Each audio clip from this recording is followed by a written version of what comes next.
Hey, this ain't a drill. Only time I playing is on the field. And when I'm on the field, no, I got mad skills. And you know we bout to eat this a fast meal. Y'all gotta pay for this heat like a gas bill. We keep on coming back, so yeah, they mad still. 716 make them pay with some bad bills. Red, white, and blue like Superman, so you know we eating at the Super Bowl. Kill the competition, set up the funeral. Josh Allen catching all the shots you go for. We callin' blitz. Ready to start, we ain't calling no quits. I'm the #1 draft pick. A lot of y'all talk, but I ain't hearing it. Only listen to Keyshawn and hit talk about the Bills dominating on the field. All our players got them skills. Buffalo don't make a kill when we talk about the Bills dominating on the field, and our players got them skills. Buffalo won't make a kill. What's going on? Welcome back to another live episode of the Post Podium Podcast, home of the all truth. I promise, no sodium takes. I am your co-host, Aramis. Yeah, you better promise. You better promise. But we back. The keys in the building. Yes, sir. Yes, sir. And we got Daniel in the house hosting for us. Thank you once again, Daniel, for being here with us. So we got some time today. We got a lot of time today, and we're gonna need it because we got like 2 weeks worth of stuff. We got to catch up on here. But I'm excited to be back. I'm very excited to be back. But first things first, Ken had a birthday. Man, yeah, my wallet is still smoking. Still smoking. So we decided to just keep it tiny, we thought, and take Ken and his best guy to Dave and Buster's, and that was Saturday. Okay. Yeah, so they ran around all over the place and played shooting games and this, that, and third, and ate. You know, it was funny because Ken's 9, and today he was like, "Dad, are you gonna say happy birthday?" And I was like, "No." He said, "Why not?" I said, "I don't feel like it." You're a very private person. Yes, very private. You don't exist, Ken. No.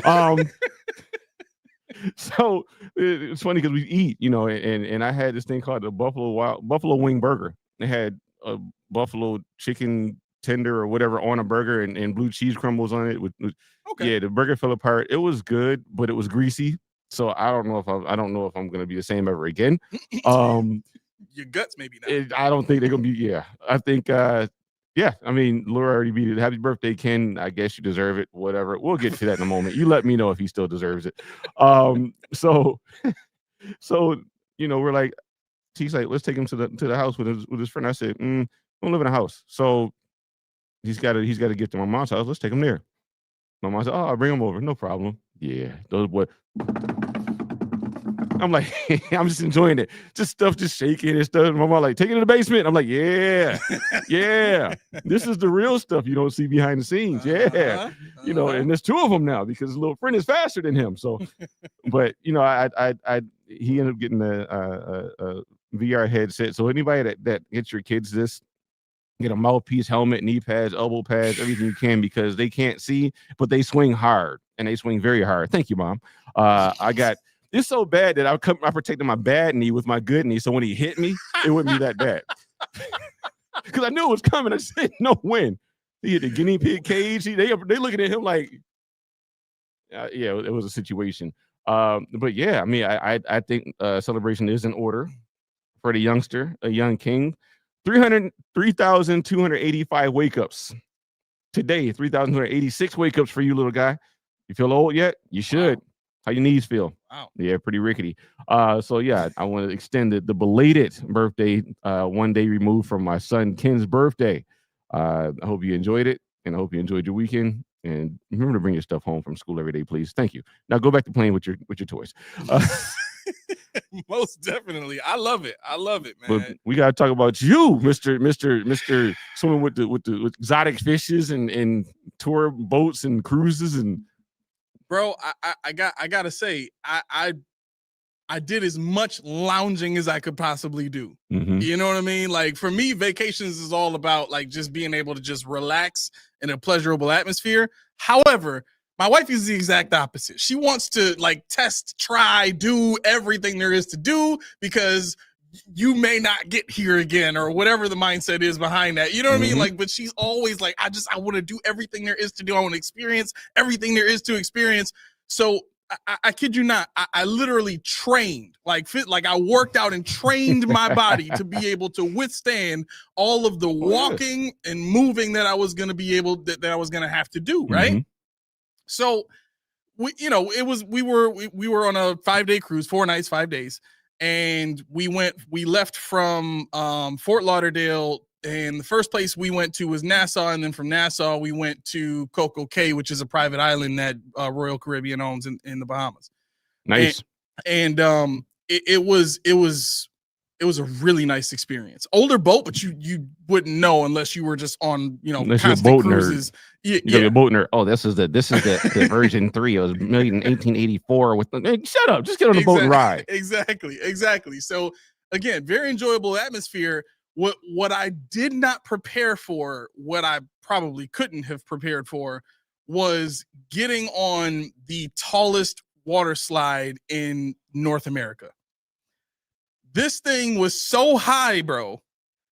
I started having like anxiety on like about 3/4 of the way up, because I don't do well with heights, okay. right? So the entire staircase was enclosed, but they do metal bars and stuff, so you can kind of still see through as you go up.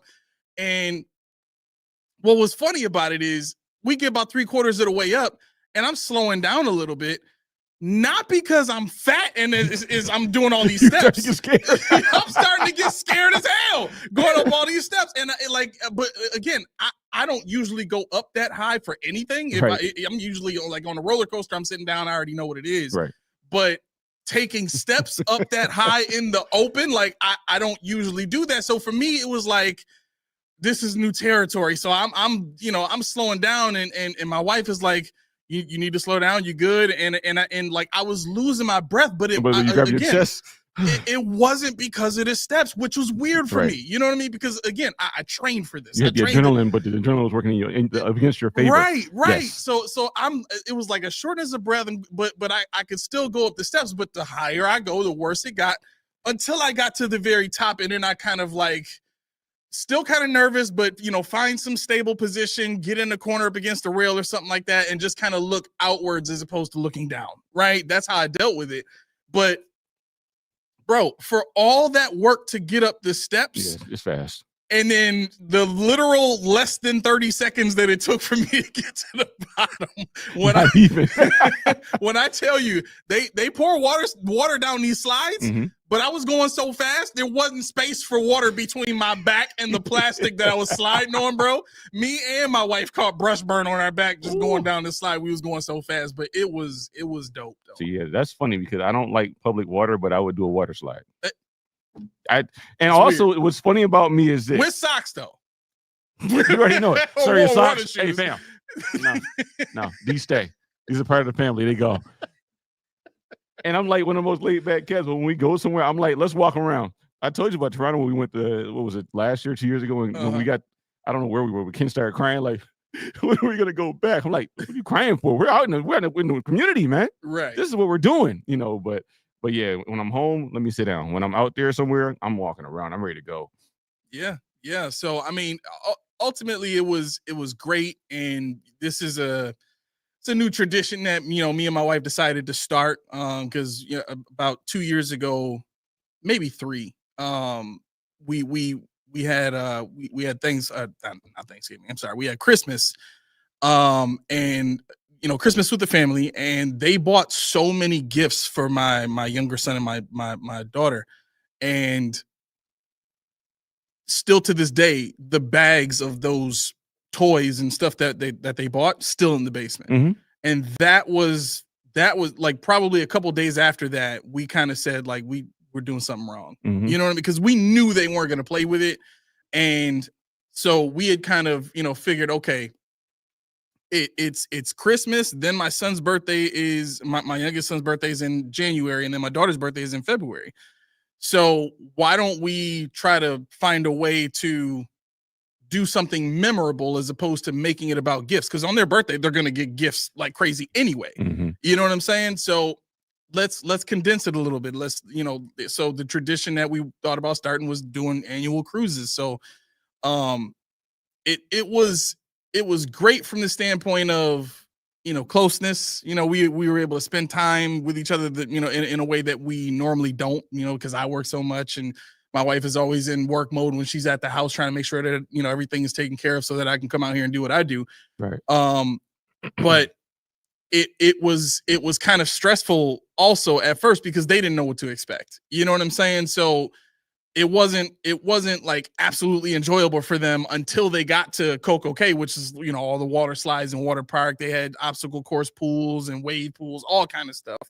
And that was when they really, you know, got their enjoyment and their memorable moments. So I'm thankful for that, but this is definitely going to be it's going to be a tradition that I want to start. I encourage anybody that is you know, kind of struggling with that thought process with their children, find something that you can, you know, that you can do that's memorable, as opposed to, you know, investing in the gifts and all that kind of stuff, because after a while they're going to forget about it. It's just the nature of growing up. I mean, there was plenty of stuff that I forgot about, you know, some stuff I loved, but ultimately the memories are what last the longest. So yeah, I hear you. I'm my biggest thing right now is trying to get Ken to be a normal kid. Why did you say that? Well, I mean, I understand why, but like, what specifically makes you say that? I say, you know, we were talking about going to school at second and third, and he's like, you know, talking about hobbies in the second and third, and I'm like, well, okay, Ken, what's he's like, I got favorite. I said, what's your favorite TV show? I don't watch TV. I said, that's a problem, Ken. What's your favorite cartoon? I said, you can't say Sonic or Mario because you watch that on YouTube. Go ahead, hurry up. He's like, I don't watch cartoons. So T's like, okay, all right, you go watch cartoons. This man almost started crying. Like, I don't watch regular TV. I don't know what that is. I hate you both. No, they had a cartoon trivia on the he would have failed. Boat. Yeah, it was done. It was kind of cool seeing like my son and my daughter knew they knew The Simpsons, they knew Scooby-Doo. I think that was it, but it was like 20 different because they did it by like the theme song. Like they would play the beginning of the theme song and you had to guess what it was. So they got a couple, which is impressive. You know what I'm saying? But I mean, they're almost in the same boat too, where a lot of the cartoons that they watch are, you know, like newer stuff. The oldest thing that I think they watch is Gumball, the Adventures of Gumball. Okay. That's like the oldest cartoon that they watch. And, you know, I'm like, when they were younger, we started them off with Scooby-Doo and stuff like that, but they quickly. Yeah.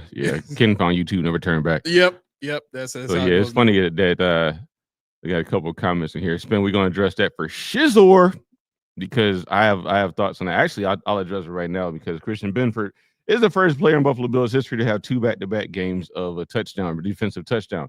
Oh, you talking about this one? Yeah, nobody called him a bum. I said, and I can attest to this. Anybody in the comments, you heard me say, if Benford goes back to the scheme that he's used to, he'll be more than fine.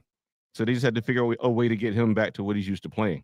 Yeah. And that's the problem with a lot of the defense. They play a lot of the schemes that they're not used to. They're trying to fit a round peg into a square hole, and it's just not working. So once they figure out how to get Benford into the fold again, they'll be fine. That's never been an issue for me. I never thought about benching him, replacing him, thinking he was a waste. I always thought that he still could have got more money out of somebody than he got from Buffalo.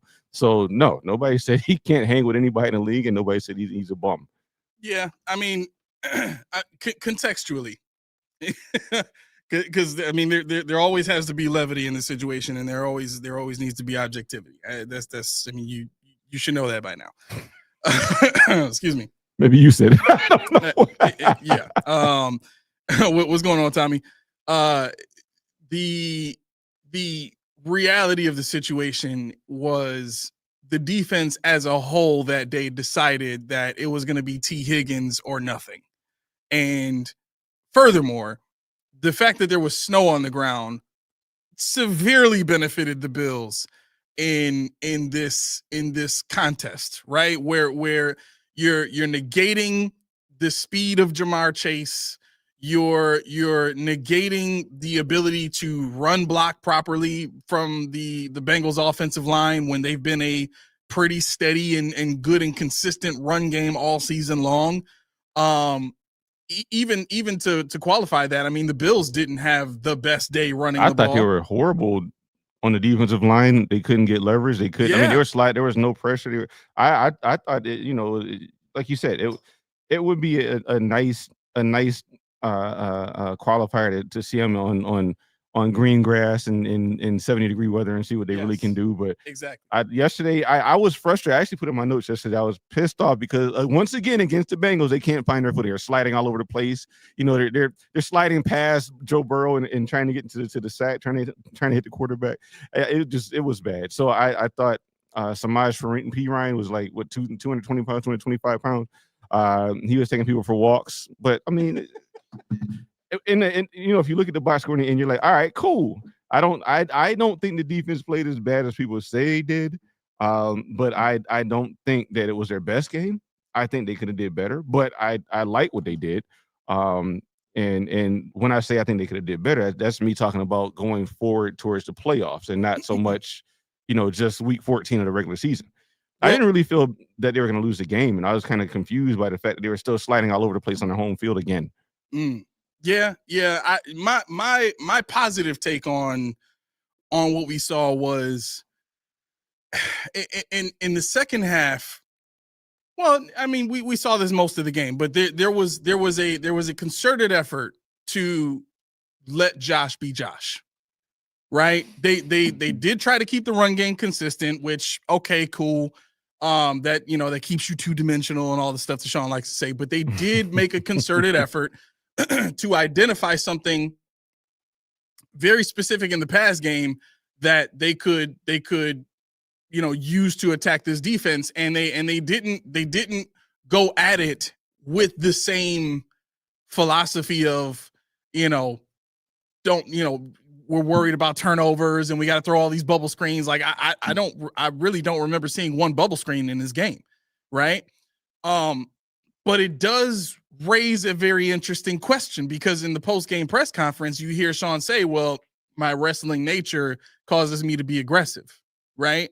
And, they were going for it on fourth downs all over the place and stuff like that. And at face value, it does make you feel like, man, this head coach is really going for it. He is being aggressive and all that kind of stuff.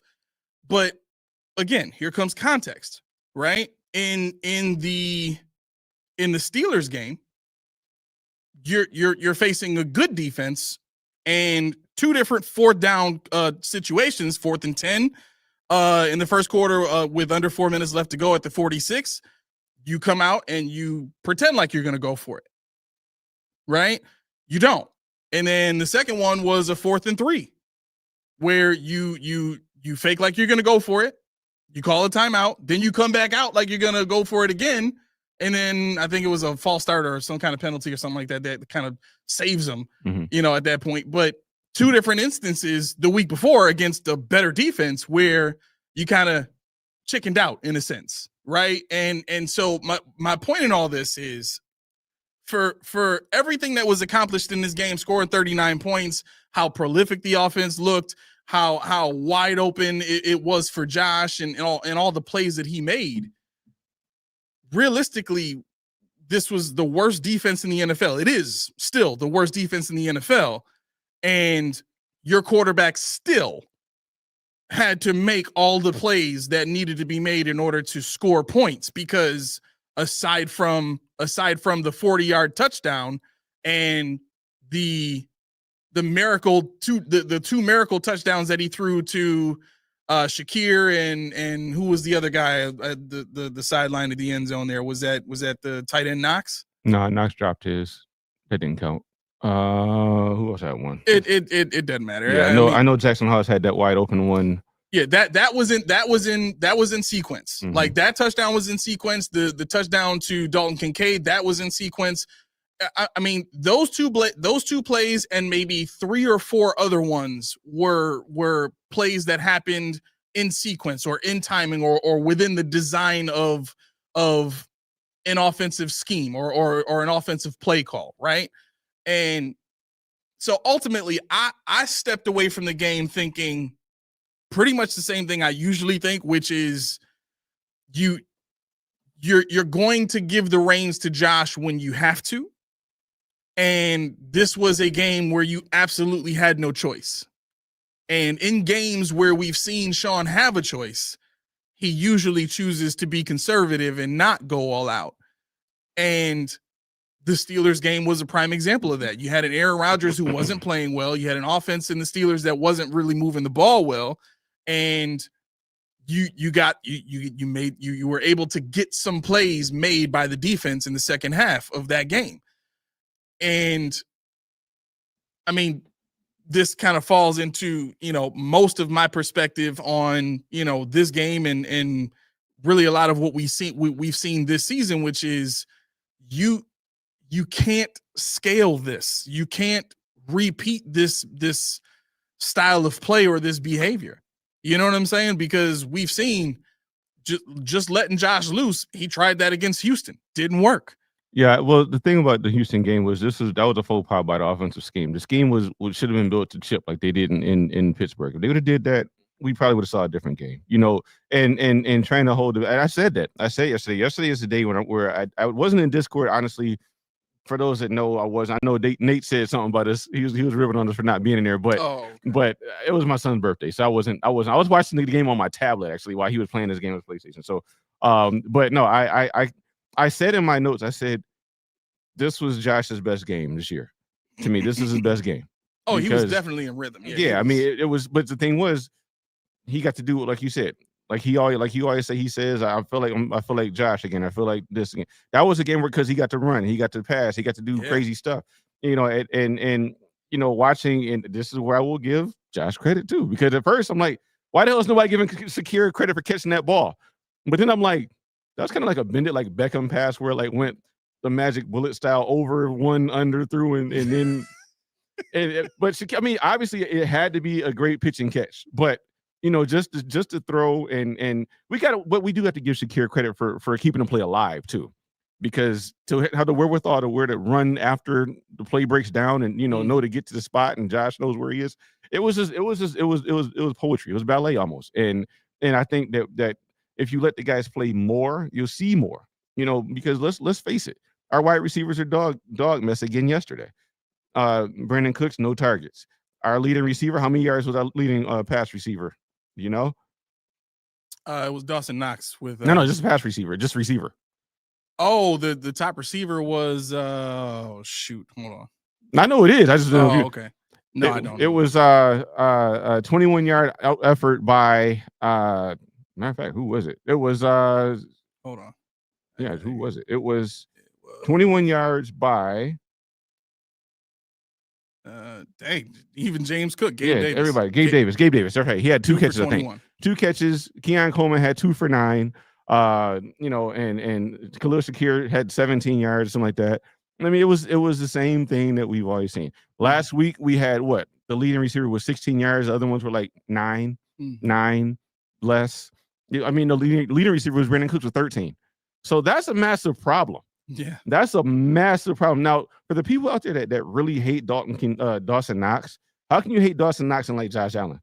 It's clear as day he loves Dawson Knox. Wait.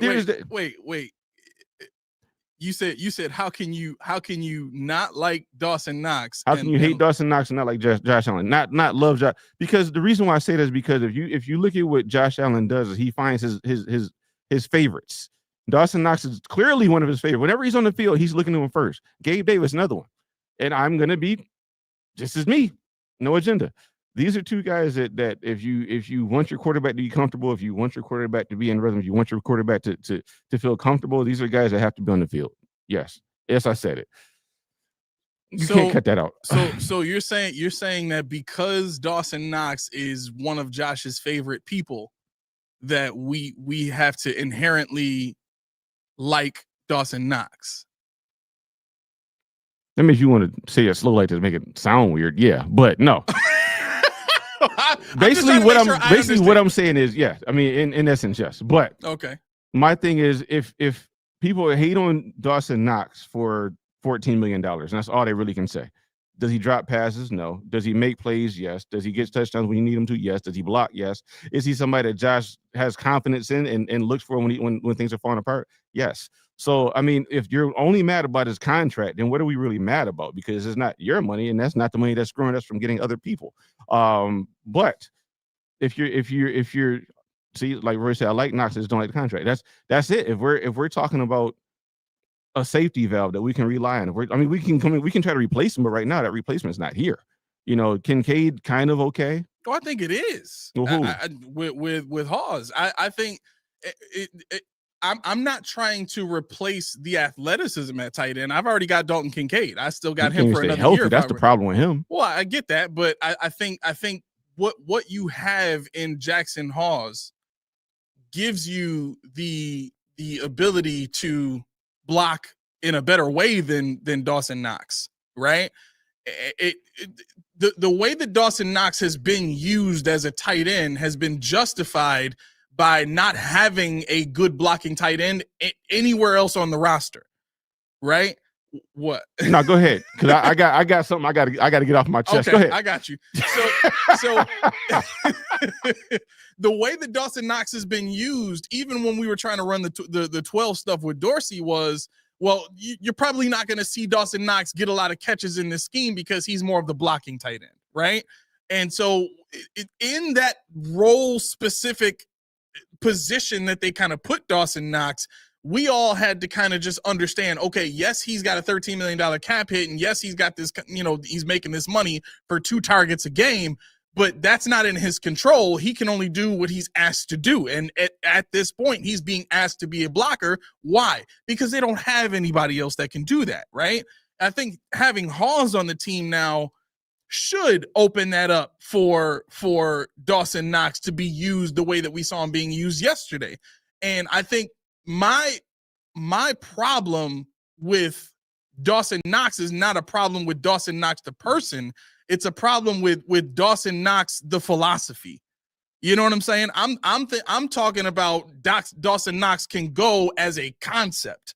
The idea that you can have a guy making that kind of money with that skill set and not even bother tapping into it. We all saw what he could do yesterday. Mm-hmm. And what he did yesterday was what we saw him do when he scored 9 touchdowns that one season that got him that contract. Mm-hmm. And my frustration has been, you've had a Dalton Kincaid on the team the whole time. You just don't use him. Yeah. No. I mean, and I think that's why when you look at me like that, I'm like, we ain't gonna argue because you're in the same boat as I am. Yeah. In essence, it's just when you watch a game like that and people still say next week when Dawson Knox has 2 catches for 8 yards because he's not piss you off. Well, he sucks. What's he on the field? What are we doing here? You mad at the guy because of his production versus what he can give you. See, but the pushback for me with Jackson Hawes at this stage of the game, even though Jackson Hawes is listed as I think the 5th or 6th highest tight end in the league right now per PFF. I like what I see out of the kid, man. I mean, he's good. He actually impresses me. But to this day, he's still not really a pass receiving threat. Mm-hmm. And that's the thing that Dawson Knox gives you. You don't know what they're doing when he's on the field. Is he going to block? Is he going to pass? What's he doing? Mm-hmm. But when Hawes is out there right now, you still think he's going to block. It might cue something that, maybe not, but it leans you a certain way. But yeah, when you got a guy, even though the Bengals were, I guess, the worst team in the league against tight ends, yesterday was just it was a game. If we would have lost, we would have had a lot of questions because they had no pass rush. But Josh Allen still got pass. He still had pressure on the second highest. Believe it or not, yesterday was the second highest percentage of pressure he's faced. Really? Only behind Atlanta. Wow, that's only behind Atlanta. Yeah, that's saying a lot because they did just play the Texans. Yeah, and that's just exactly. I was like, what? I was like, wait a minute, this can't be right. It is. So yeah, the second highest, and I think the Texans were 4th. Tampa Bay was 3rd. Yeah. So it begs to differ. What can we do when we don't have our quarterback in the box? What can we do when we don't have our offense in the box? If our offense is allowed to play the way they play, maybe those things will be mitigated. Maybe those pass rushes, maybe Will Anderson. People talk about Houston like they're infallible now because of what he did last night to Mahomes. Whatever. Josh Mahomes, give me 17. Yeah. And if you let 17 do what 17 does, he's going to probably find open receivers, but at the same time, he's going to run when things get rough. You can chip people into other. I mean, I don't know if you heard. No, Dawkins played last night. He's not in protocol anymore, Chico. But if you listen to what Deion Dawkins said, and now I got to really focus on this guy because he said David Edwards is the best left guard he's ever played next to. Now, for context, you know me. I said, how could this be? I said, well, who did he play next to then? So, of course, I had to get a list. I said, all right, so we're comparing him to Richie Incognito. Ooh. No way. Ooh. No way he's better than Richie Incognito. But that was 1 year. So maybe Dawkins forgot. That was a long time ago. Okay, maybe. Vlad Dukas. Quentin Spain. You had him for 3 years. Okay. Cody Ford. Ike Botger. Roger Saffold was bad here. Connor McGovern and David Edwards. So you're really comparing them to like Incognito and maybe Quentin Spain, because Quentin Spain was good at one point in time here. So, okay. I don't know what it is about him that makes him look great, but he said that David Edwards he covers up for a lot of his mistakes. A lot of his mistakes? Yeah. He said yesterday he said I made maybe 4 or 5 mistakes in the game, and Edwards covered it up. Okay, I believe that. First and foremost, the way you're stuttering makes me laugh. This is great. I believe that. I really do. I believe that, there's been a lot of stuff that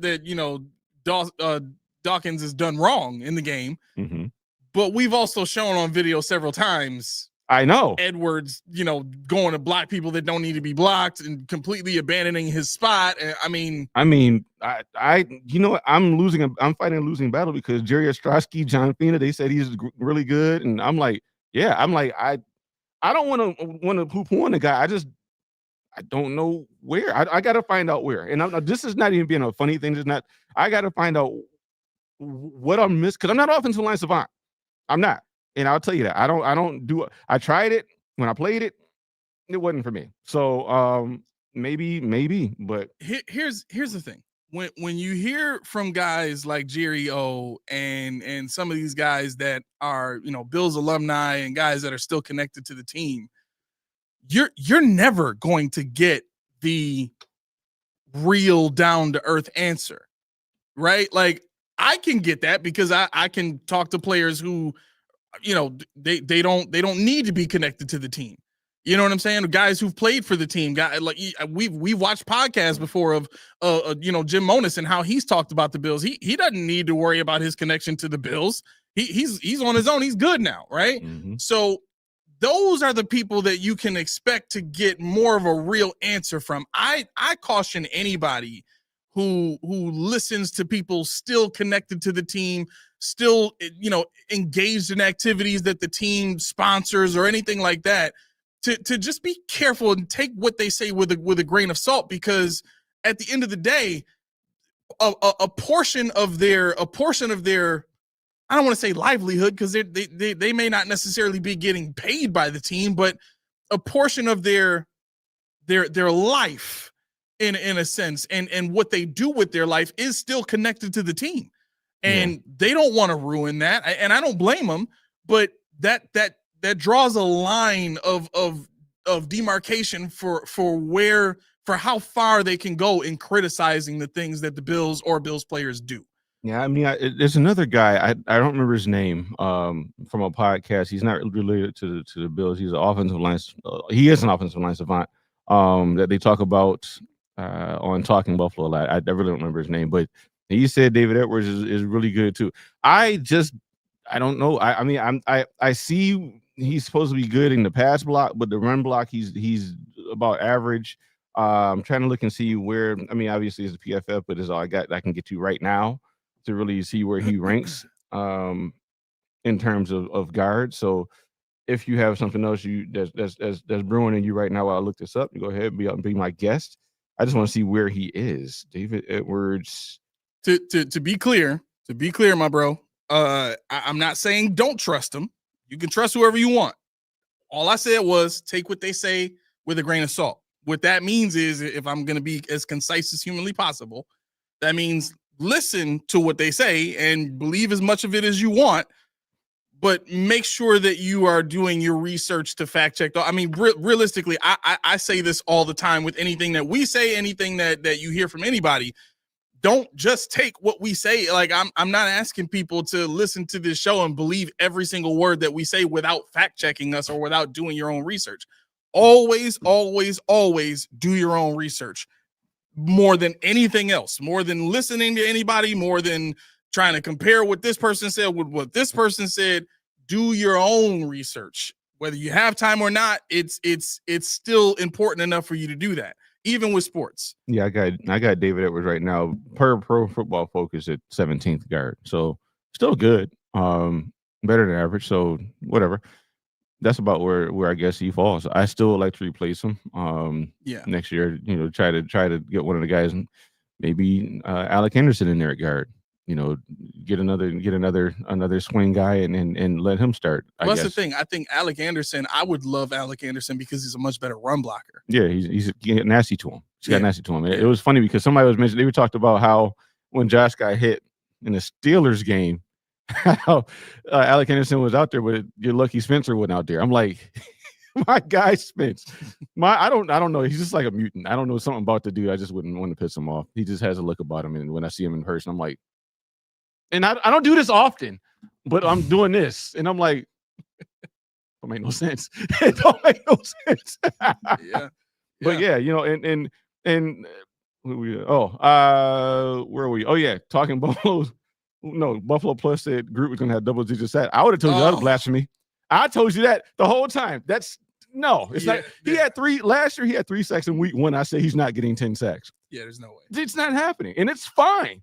But see, the thing about this construct is this: we don't have a pass rusher. We want to cast Joey Bosa as a pass rusher when he hasn't really been a pass rusher.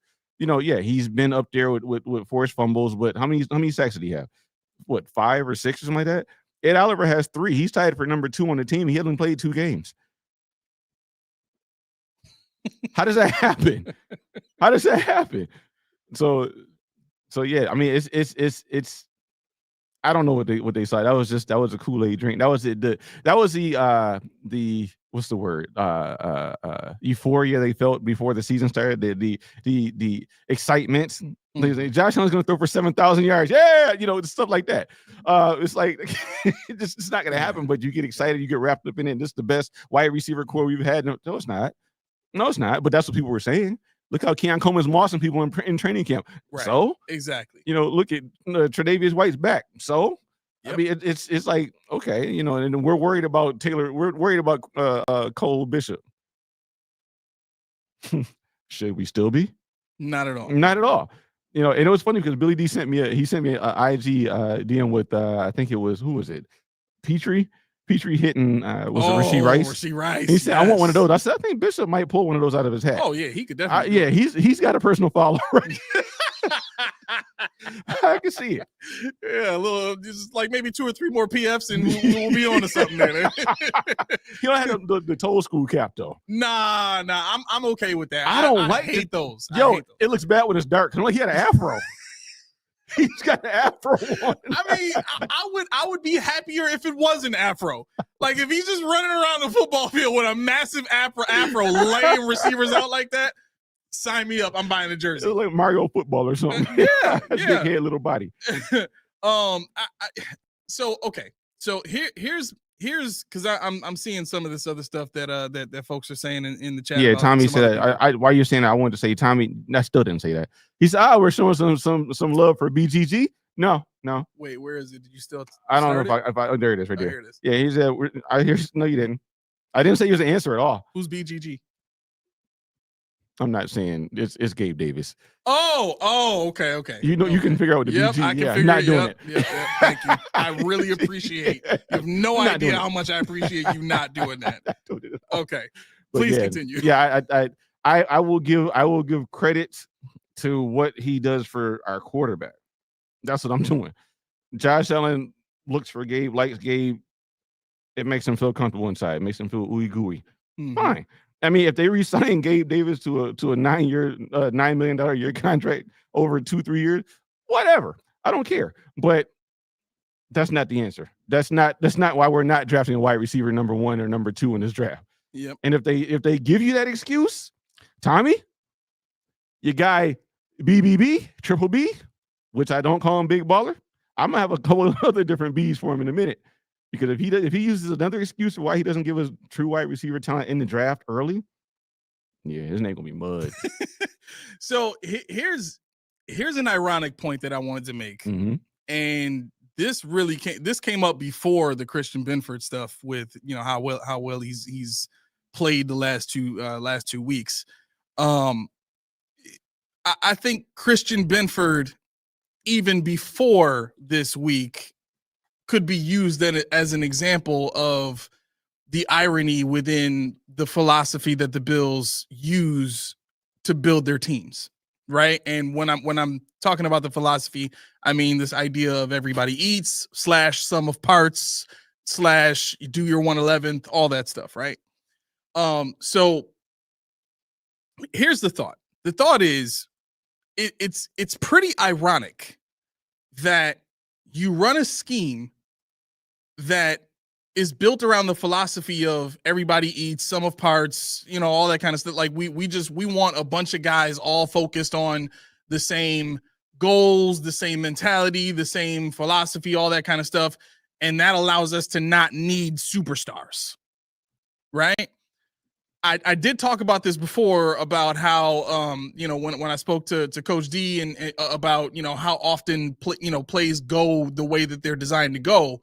And that, you know, the percentage that he cited being about 25, and then him saying even that's a little high, right? Mm-hmm.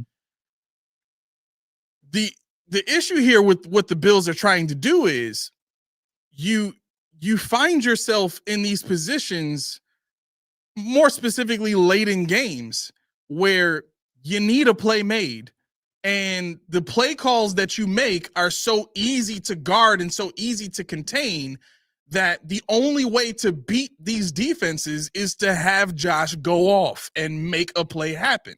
We saw that happen against the Cincinnati Bengals yesterday, where he's scrambling to the right. Why? Why is he scrambling? Because the play broke down. It didn't go as designed. The ball wasn't able to come out with the right timing because the receiver wasn't open at the designated point that he was supposed to be, right? So at that point, the play becomes about, or that instance within the scheme of the offense becomes completely reliant on the playmaking ability of our superstar quarterback, right? Now, everybody in Buffalo lauds Josh Allen and applauds the job that this front office has done in getting him here, because he's the great eraser, solves all the problems. When things break down, we know we got Josh to come and save us at the end of games, right?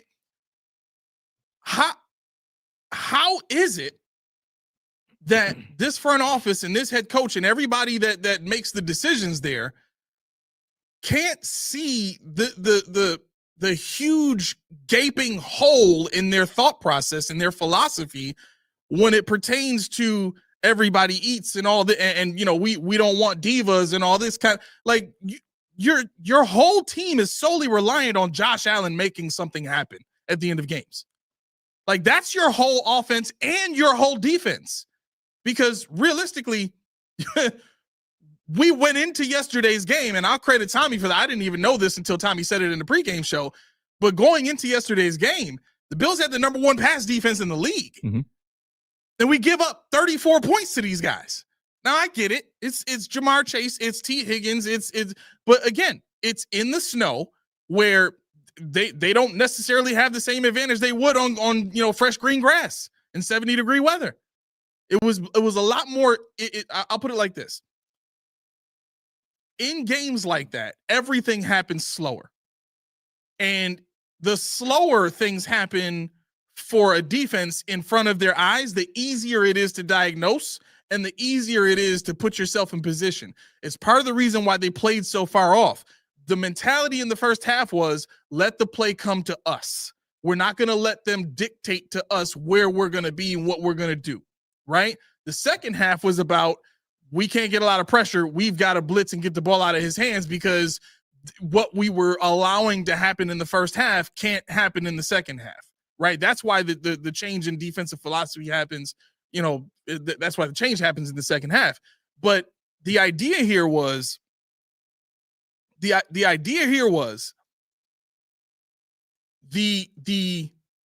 mindset that Sean McDermott had at that point was, let Josh go off, right? We'll do what we can on defense. We only got a few stops, two that I can remember aside from the 2 turnovers, right? And one of them was right before the half. Excuse me. So with not a lot of time. So I think where I'm going with this thought is there's a fundamental flaw in the way that this team thinks. Like, just think about the way that we process life, because that's really where I'm going with this. Think about the way that we process life. We make decisions based off of, I think, 3 things. Okay, we make decisions based off past experience. We make decisions based off of current information, and then we make decisions based off of intuition, instinct, things like that. Those are the 3 basic ways, or the 3 fundamental ways that from which we make decisions. Everything with, the way that this team with the way this team has operated has said they believe strongly in their mentality, their approach to how they make decisions and all that kind of stuff. But they can't see this. That's kind of what gives me pause when it comes to the way they draft, the way they build the teams, the way with really anything that they do. Because if you understand that the very foundation of the way that they think and the way they make decisions is flawed, then you start to see the trickle down effect of how that affects the team, how that affects games. This with the weather, the way it was playing against that defense, we shouldn't have struggled to score 39 points. And realistically, we didn't score 39 points. We scored 32. Right? Because Benford, got the pick 6. Mm-hmm. So again, trying to look at this game with enough context so that we understand the win is good, and it is. The win is good, but we still have so many things to be concerned about going into the playoffs. Somebody in the chat said, Nate said true, Aramis, but a lot of folks these days trust their lying eyes. Now that's not a lie. I mean, you got to put it in context. This is what you got. You got the top passing defense in the league. You played against what? You gave up was it 56 and 27 to the New York Jets? So what is that? That's not even 100 yards. You gave up 117 to Aaron Rodgers, 126 to Spencer Rattler, 146 to Tua Tagovailoa. You have Davis Mills 153, Tua again 173, and Baker 173, Andy Dalton. So the only quarterbacks that went over 200 yards against us was Lamar Jackson, Michael Penix, Patrick Mahomes, Drake May, and Joe Burrow. That's how you become the number 1 pass defense. For whatever reason, they're not. It's not that they're stopping them. It's the teams are running on us, because you figure A-Chain went off. You have what? Who else do we have? And bad quarterback play. Bad quarterback play, and teams that just didn't want to pass. Yeah. I'm looking at the completion percentage. They didn't throw. I mean, you have 1, 2, 3, 4, 5. You have 5 quarterbacks that were under 60%. The rest of them 62 and above. So they were throwing the ball sparingly. They were, and it was mostly short yardage, because look who we're playing: Spencer Rattler, Michael Penix, Davis Mills. These are backups. These are guys that they're not going to give you everything they got because they don't trust their quarterbacks. Mm-hmm. Just go out there and be serviceable. So that's kind of a bloated stat when you say number 1, because it's based on what? Yep. Let's put, like you always said, like you said, all day to day context. Yep, that's it. There's a. Let's do this really quick. I know we got time, but I wanna really, kind of flesh out what we've seen the past couple of weeks. So there's a couple of points that I want to get out. And then I'm gonna look at that. I'm gonna look that up for you right now while you're fleshing. We're fleshing. He asked a question. Has a team ever won a game without the defense winning the turnover battle of the season? I'll look it up for you. Okay, yeah. I want to know that too. Great question. Here's what I want to do. I want to play something for you guys. This show has quickly become my favorite podcast. Yes, and it's not even a sports podcast. Yes, I don't even know what it is, but I'm excited. Okay, so this podcast is called Diary of a CEO, mm-hmm. and this guy Steven interviews a lot of different people, and lately I've been really tuning into the AI coverage that he's been doing. You know, because a lot of it is going to affect, you know, the economy and, you know, the movement of technology and really the movement of the world, which I think is really important. But in listening to this podcast, the guy he has on is he's an ethicist for artificial intelligence, right? And he's really trying to push the envelope on, you know, making ethical decisions as it pertains to the development of AI and how it's going to be used and what it's going to be used for, right?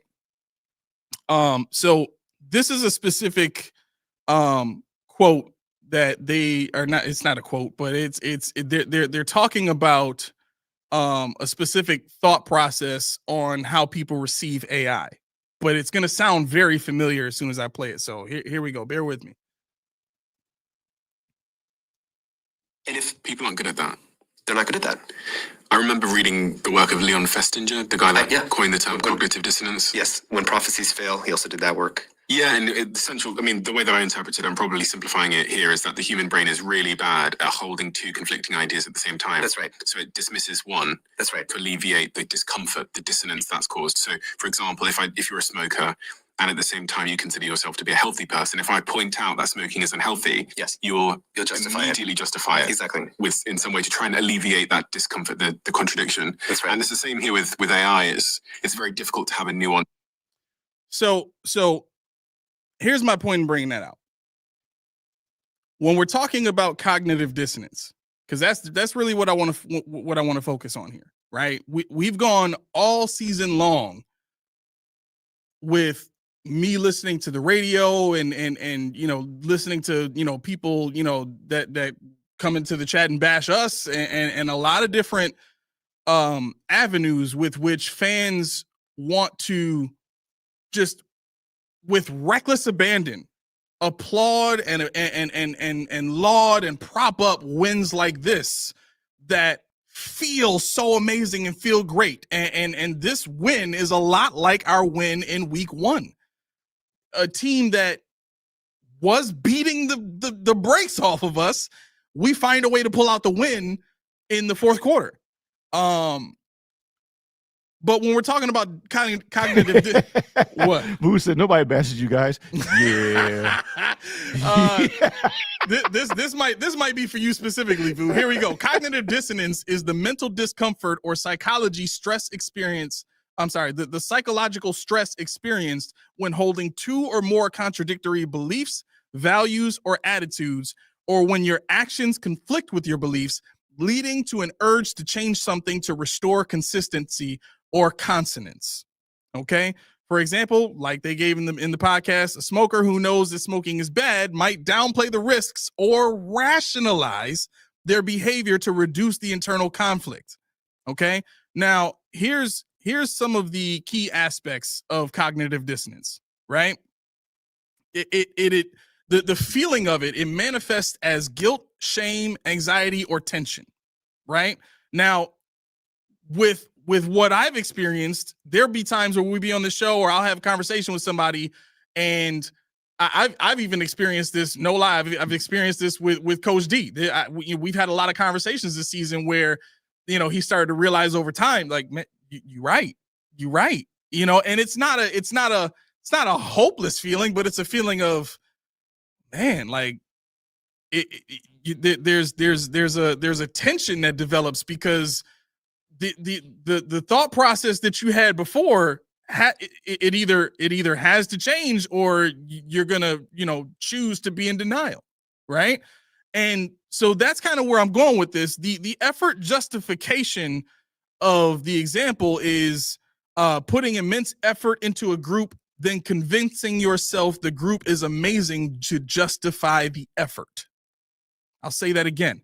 Putting immense effort into a group, then convincing yourself the group is amazing to justify the effort. We spend money on tickets. We buy memorabilia, paraphernalia. We go to these off-season training camps and stuff like that. We invest so much time that the very thought of the thing that we're racing to spend money on, spend our time on, two of the most valuable things that we possess, and three, if you figure into that, us bringing our children into this culture. 3 of the most important things that anybody could ever invest in anything we do for this team. And you're telling me that they're actually not doing what's best for my interest, which is doing what's necessary to win a Super Bowl so that I can enjoy the highest point of fandom? You mean to tell me that they're operating this team that I love like a business that is not actually concerned solely with fulfilling my dream of seeing them win a Super Bowl? That's what creates cognitive dissonance for people these days. Because the thought in people's head is the Bills are a good team.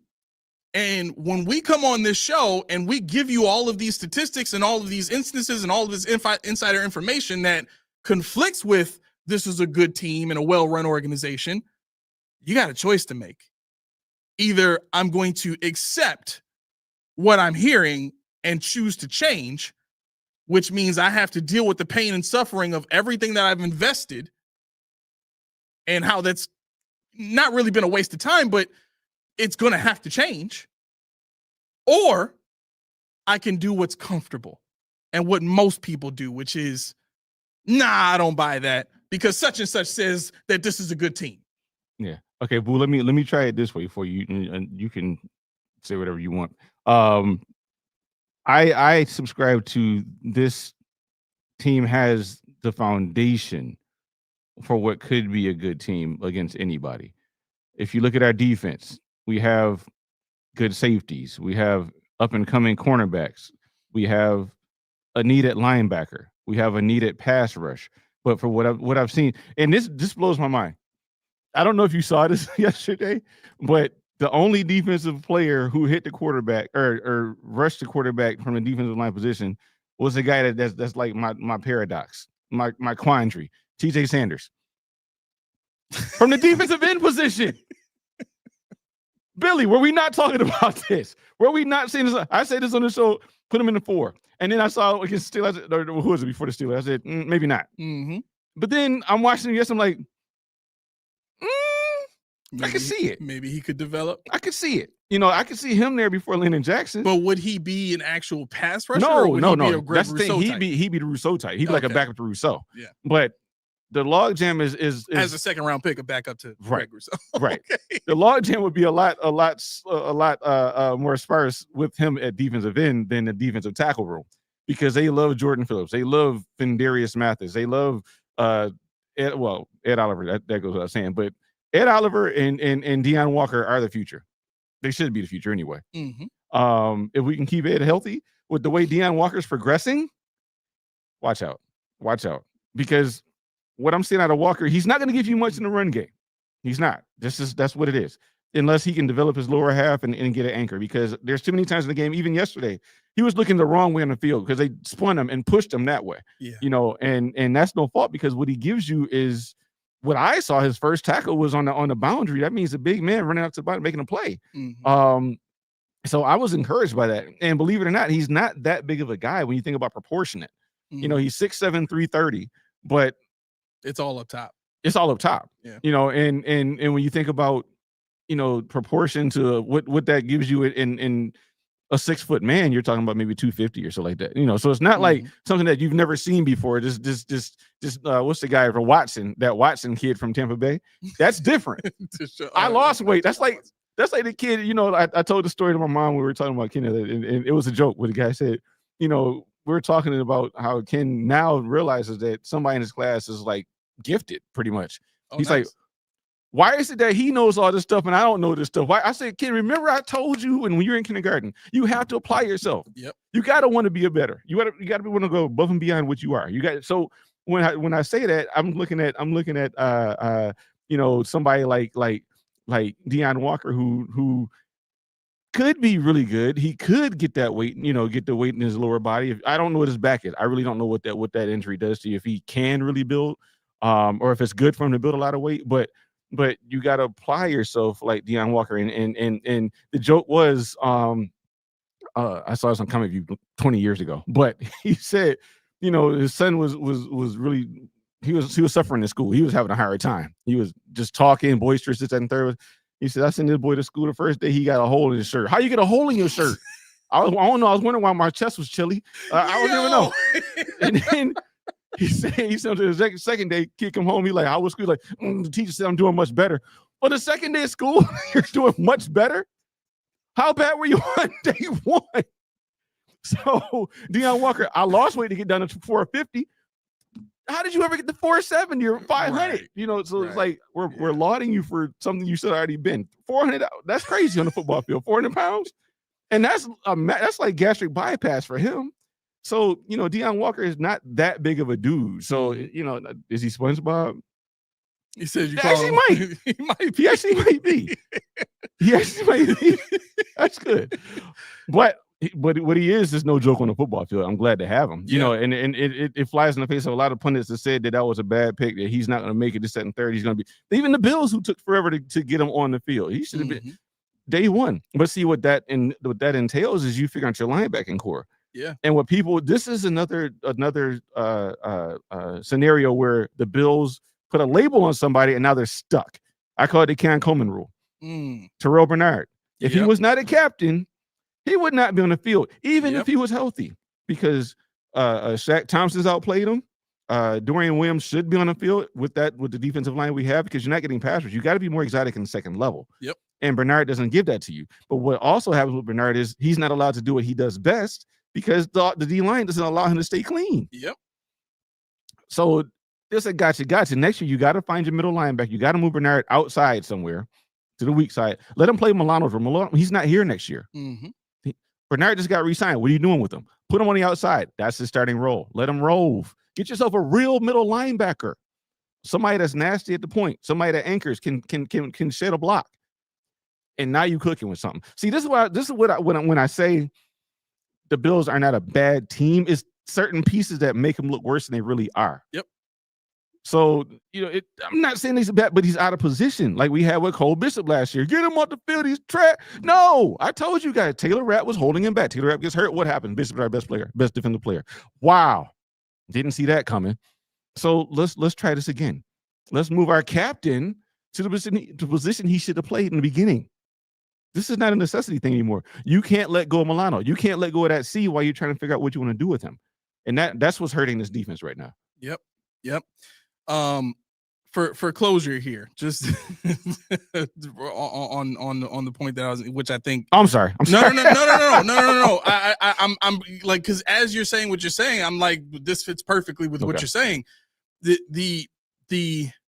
Because here's what you're bringing out is the essence of what we've been trying to say on this show, which is there's things that they've done that need to be brought out, that need to be emphasized, that need to be applauded, like Deion Walker, like, you know what I mean? Like even Keon Coleman, if you put him in the slot, that could be one of the best moves they ever make. You know what I'm saying? Khalil Shakir, if you use him and move him around more, that could be one of the best moves you ever made. The way you're using Kincaid this year, we've been asking for that for 2 years, and now they're doing it. Great. But find a way to do all of this stuff at the same time together. You know what I'm saying? So that it looks much better than it is now. And that's been our cry. But I think what gets missed is it maybe it's the delivery, maybe it's some of the verbiage we use, but I think this is what happens right here, because one of the other examples of cognitive dissonance is this example of post decision. Right, which says second guessing a tough choice between two good options. An example they gave is cars. So you're second guessing a tough choice between two good options by finding flaws in the rejected one and highlighting the positives of the chosen one. You only find yourself doing that when you're put in a position of conflict. If you're someone like us who can understand that there's context to every situation, you can have a normal conversation about all of it and be fine. Because at the end of the day, you understand both things are true. There's bad decision-making going on in the building, but they're still good. The question that we focus on this show is why? Why are they good on the field? And why are they making bad decisions? That's what makes for the interesting conversation. That's why we do this show. But what we see a lot of in the criticisms and all that kind of stuff is the justifications and putting down what we say in order to highlight what somebody else says or highlight what they think based off of what they see and all this other stuff that really points to what we're saying is making you uncomfortable. The question you need to be asking yourself is why. And a lot of stuff is we're not even saying it. Like you don't know how many times I've looked. That's why I look at comments on the post show anymore, because it's like, who said that? When was that said? Exactly. But you can't rebut it now because it's too late. Now I got to wait for you to respond, and you don't say it on the show, but you got to say it when I'm got to go back and I got to wait for you to say something in maybe 2 days. I'm not doing it. I'm not doing it. If you're in the Discord, I'll talk to you. And it's not even a paid thing. That's not cocky. It's just I don't have enough time to argue why you think I said something I didn't. And you say y'all said no, y'all didn't say nothing. That drives me out of my mind. Mm-hmm. Y'all always say y'all ain't always saying nothing because you're not listening. How many times have you said in the comments if you watched the show or it tells me you didn't see the show? That's right. Because what you're saying is what we said for the most part. Sometimes, you're not going to agree with everything we say, but sometimes you're just regurgitating the same thing we said in a different way and thinking that we didn't say it. We already know that. Then it drives me insane. Yep. All right. I got two more things that I for sure want to get to. Is there anything you want to get to before I? I'm easy. Like I'm just gonna be a lot of comments because they haven't talked to us in a while. So yeah, let's do your thing. All right. So the next thing I want to get to make this clear is the definition of hope, because one of the other justifications that we hear from people who are experiencing cognitive dissonance when it comes to what we talk about on the show and how we explain things is, well, I choose to have hope, right? And the construct of that idea, that phrase, that the words they choose to use at that point in time is not wrong, right? Choosing to have hope is not wrong. But if you understand what hope truly is, the definition of hope and the foundation of it, you would understand that what you're doing is not actually hoping, it's wishing. And that's the difference that I really want to get to here, right? So let's define hope. Hope is based on the evidence of something declared, something that has an expected end, or something that is promised by a reputable source. That is hope. Right? Furthermore, that's the biblical definition of hope in the same fashion. Right? So not only is that a logic-based real life definition of hope, but there's the same expression of hope is expressed in the Bible as well, right? So not that anybody has to believe, the Bible. I'm not propagating that. That's just what I believe. But the definition reigns true in both areas is what I'm trying to say. So here's the deal when it comes to hope. We think about the Bills' prospects or their chances of getting to a Super Bowl this year. We call that hope. We hope they get there. We're going to continue to have hope that they get there. Now, there is a such thing as hoping above all hope, where that speaks more to, despite the circumstances, I'm still going to choose to hope. That's a different thought process than what I've heard people express as just generic hope, right? The generic expression is, I see what's happening and I acknowledge it and I understand it, but I don't want to accept it because I have hope. That's completely different. That's completely different from having hope in spite of, rather than what people are doing nowadays, which is, I just don't even acknowledge that there's anything bad. I refuse to acknowledge that, if it's, again, this connects with cognitive dissonance. If I admit that there's something wrong, then I also have to admit that changes need to be made. I don't want to go down that avenue. I prefer to feel good about whatever it is that I'm cheering for and rooting for, right? So we need to be careful with what we're putting our words and our energy and our mindset into when it comes to this team. Now, let me be clear. The reason for me bringing all of this stuff up is because I personally have been in situations where I've expected an organization or I've expected people to operate with a certain level of integrity or a certain level of maturity or a certain level of just, overall, rightness and maybe righteousness that you would think people in those positions would and should, and they didn't, right? Prime example for me is the organization I worked for before I got into entrepreneurship, and they were a nonprofit. The Bills are a profit organization, and both organizations, when you peel back the layers and you really do the investigation and you read the reports and you listen to the insiders and you talk to people who've worked for the team and played for the team and all that kind of stuff, and you start to realize it's not as pretty as they make it seem.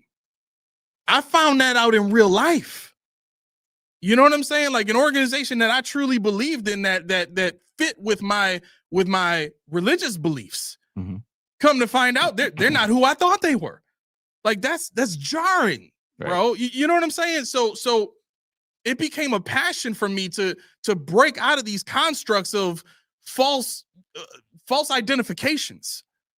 And I think what a lot of fans have fallen into, and why this is such a big passion for me, is this team is capitalizing off of people's false identifications. Their false identification of what hope truly is. Their false identification of what good organizations do consistently and are consistently. You know what I'm saying? So it's almost like I'm overprotective of fans. That's really where my mentality comes from. So to be clear about why I bring this stuff up, I feel for anyone being deceived. And I feel like it's partly my responsibility to help bring that kind of stuff out. That's where this passion comes from for me. And the secondary aspect of that is I want to see the team win. Yeah, for sure. I mean, I think I noticed how Albert put some of the criticism in the comment, which is fine. I mean, he said he thinks on the delivery part for us is we don't acknowledge the benefits of the flaw system. I think the first talking about why the Bills do what they do and how that works for them could help.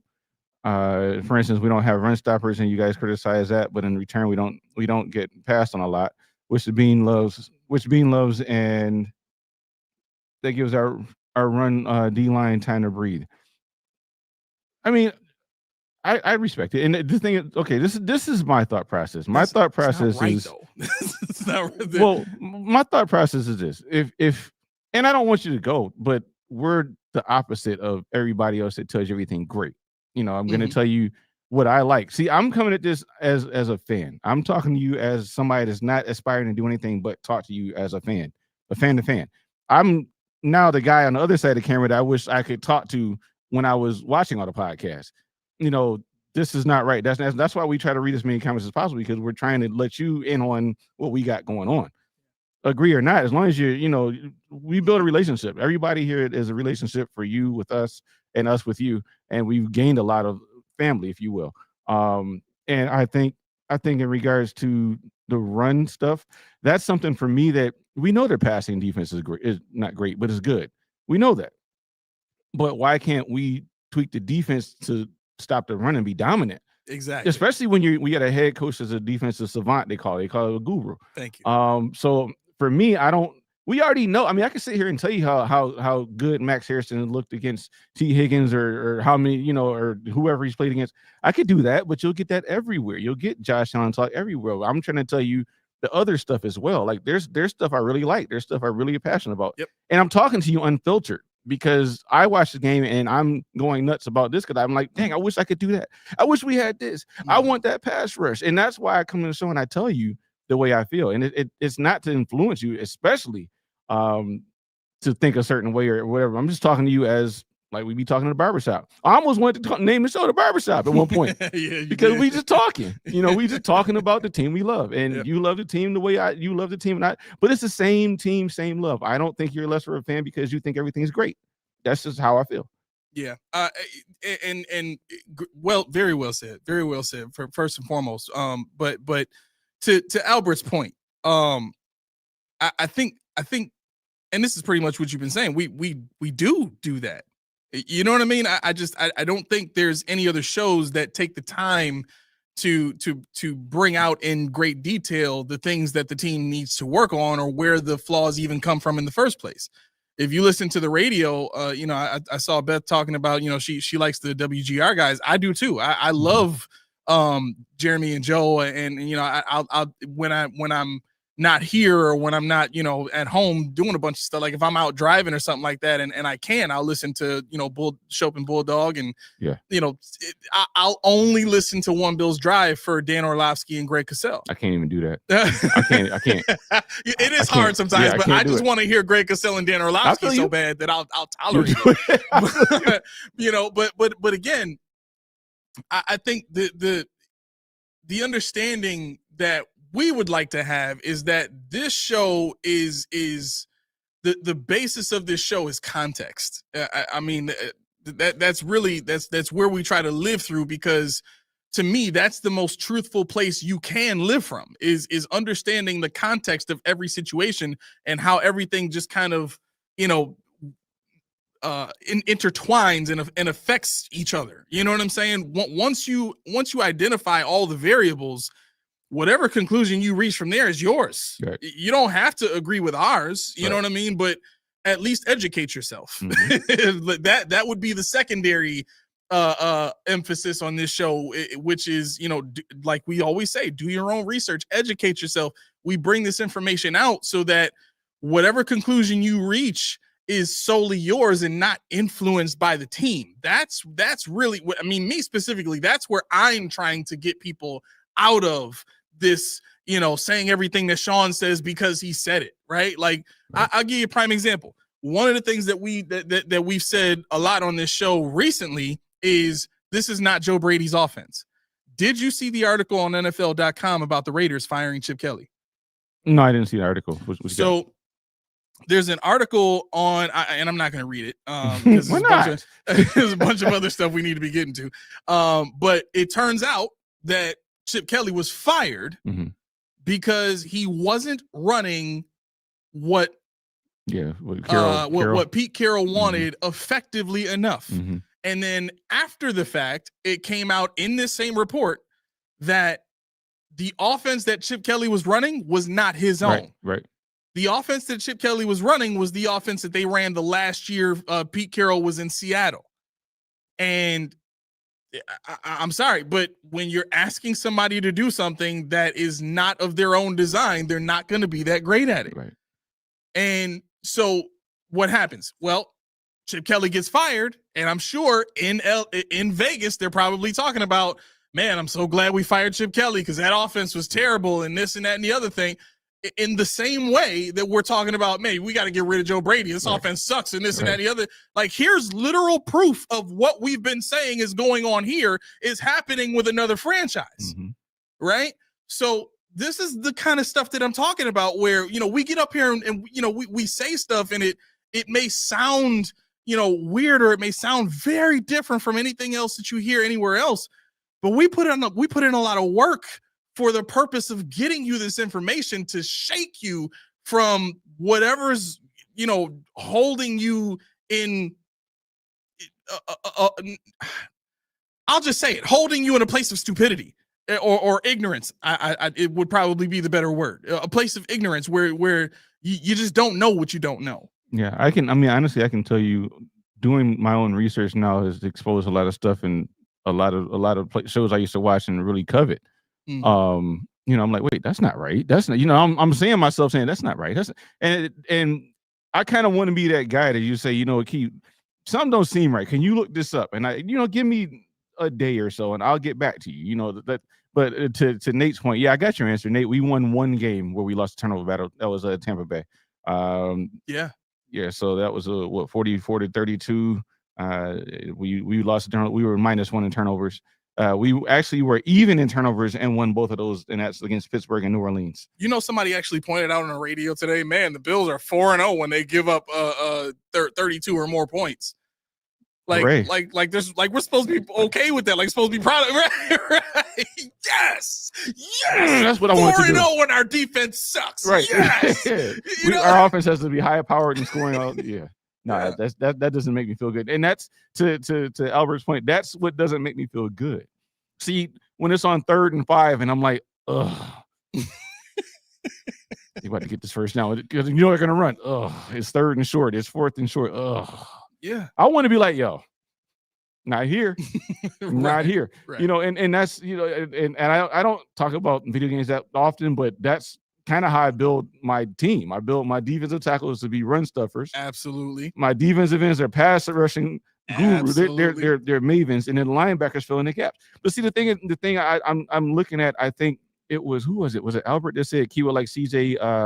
Was CJ West? I think it might have been and I might have started from the CJ Allen from Georgia, the linebacker. Yes, I watched him on Saturday when I was supposed to be spending time with my son.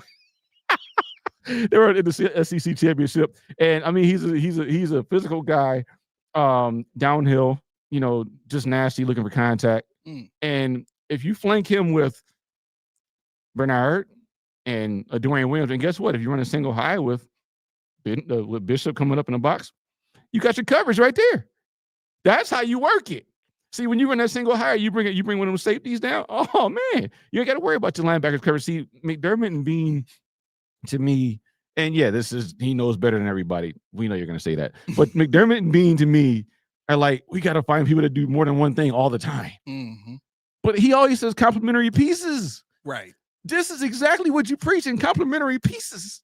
So on top of that, players have specific roles on this team. He says that all the time. All the time. Like, why can't you just get a middle linebacker that's a run stuffer, right, and everybody else can be your pass defense? Everybody else, you know, like your middle linebacker serves a specific role. Yep. This defense is so much better with Shaq Thompson in the middle. It is. Think about the. And I know it didn't look like it throughout the game, but there's a very specific look on Joe Burrow's face as he throws that interception to Christian Benford that you don't normally see on his face. And I'm telling you, I had this conversation with Coach D earlier today. We still can't figure out what it was that made him have enough anxiety or enough nerves to throw that pass to where he threw it, because it wasn't a bubble screen.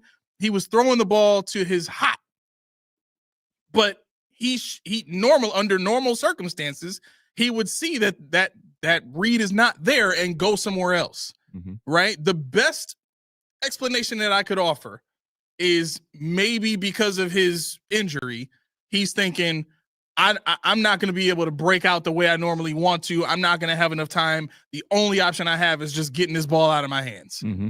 That's the only thing I can offer that makes any sense to me. And the thing that pissed me off about that the most was the passage that Benford intercepted. I was so satisfied because Burrow was doing a little flip BS, you know, a couple passes before. I'm like, this little BS flip to the flats, whatever. It's got to stop because they're not. It's driving me nuts. And then when he did try to get it and Benford went up and took it, I said, thank you, God. And that's what because Burrow thought he had it. He's like, they can't stop this. What happened? They can't stop it. I got a treat for you, bro. Go ahead. You ready? Mm-hmm.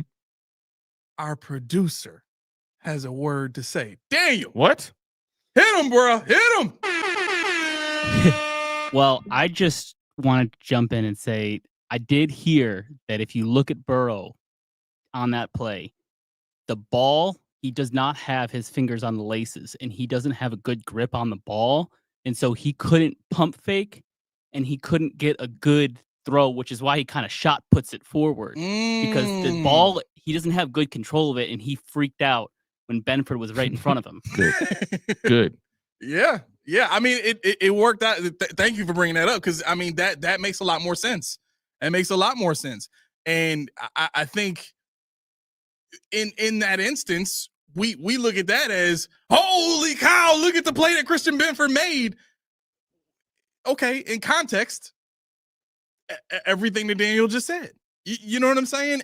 And so that the natural effect of adding context to the situation takes the how can I put this? It takes the analysis or the praise of Christian Benford in that moment down a little bit, and that may not feel good because he's a player on our team and he did something good, and we want to be on 10. Let me raise it a little though. Yeah, go ahead. Because Benford said on that play, you never jump. You're not supposed to jump. Yeah, but he jumped. He said, I had to. Yeah.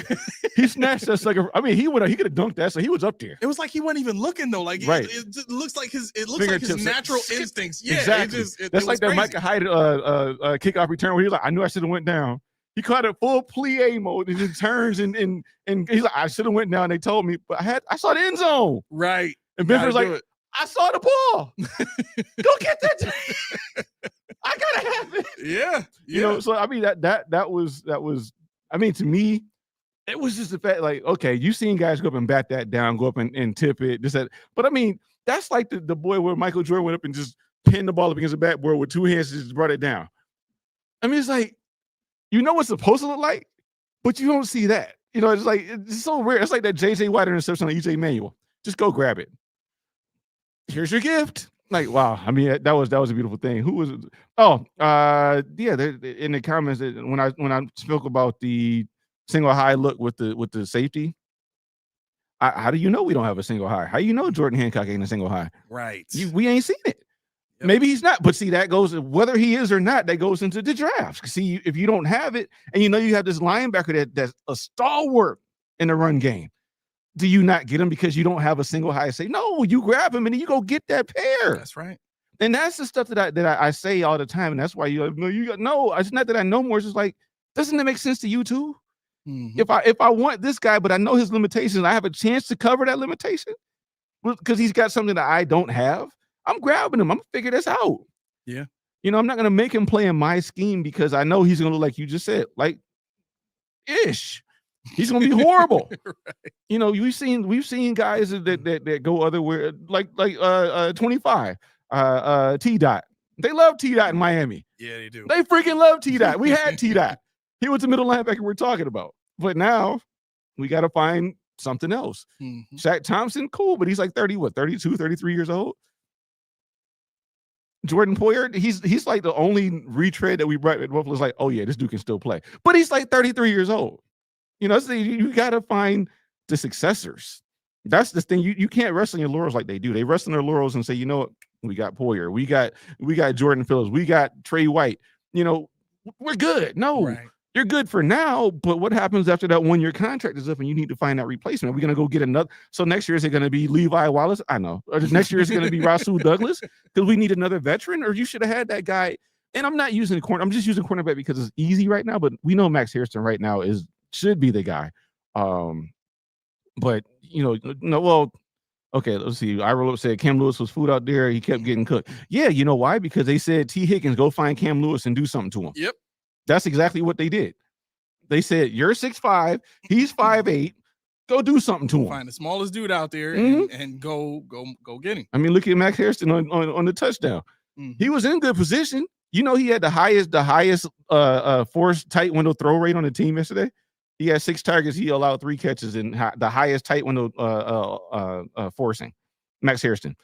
But when T. Higgins got that body in the way, ain't nothing Harrison can do about that. Exactly. You saw it on that touchdown. All he did was run up on him. He didn't push, but he pushed. He like kind of bammed his body up against him, and that knocked Max back far enough to go ahead and make that play. Harrison was like, yeah, right. What I'm gonna do, coach? What I'm gonna do? I get it back. He got him back, but like, exactly. But see, that's the thing when Buffalo said. I mean, this is not towards I wrote. This is because Cam Lewis is like almost 30, so he doesn't count. But when things like that happen to a young guy, you can't win a draw and quarter him. Yeah, you can't burn him at the stake. You got to say, you know what? Show me what you got next. Yeah, you got to learn. You got to learn. So that's why Jordan Hancock, when you say that we don't have a single high, I'm like, I don't know where the single, you know, where we don't have them, we don't try it.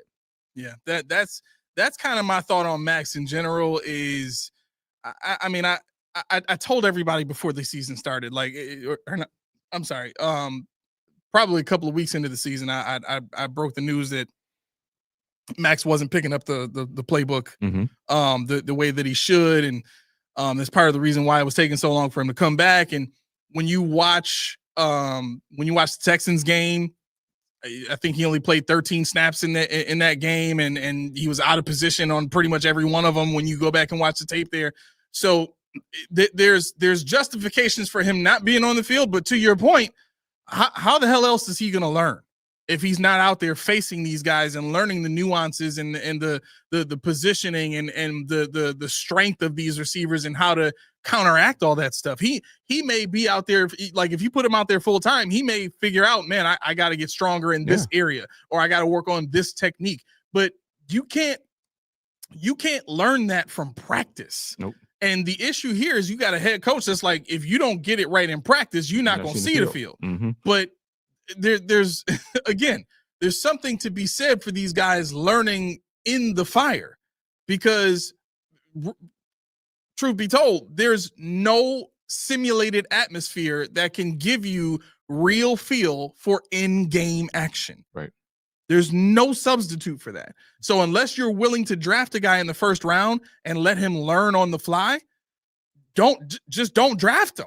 Right. If he's a guy that you don't think you can trust, and they've shown that they don't trust him because they keep trotting Trey White out there, don't draft a guy. Right. You know what I'm saying? Mm-hmm. Either trust him all the way 100% or don't. Make up your mind on that. Yeah.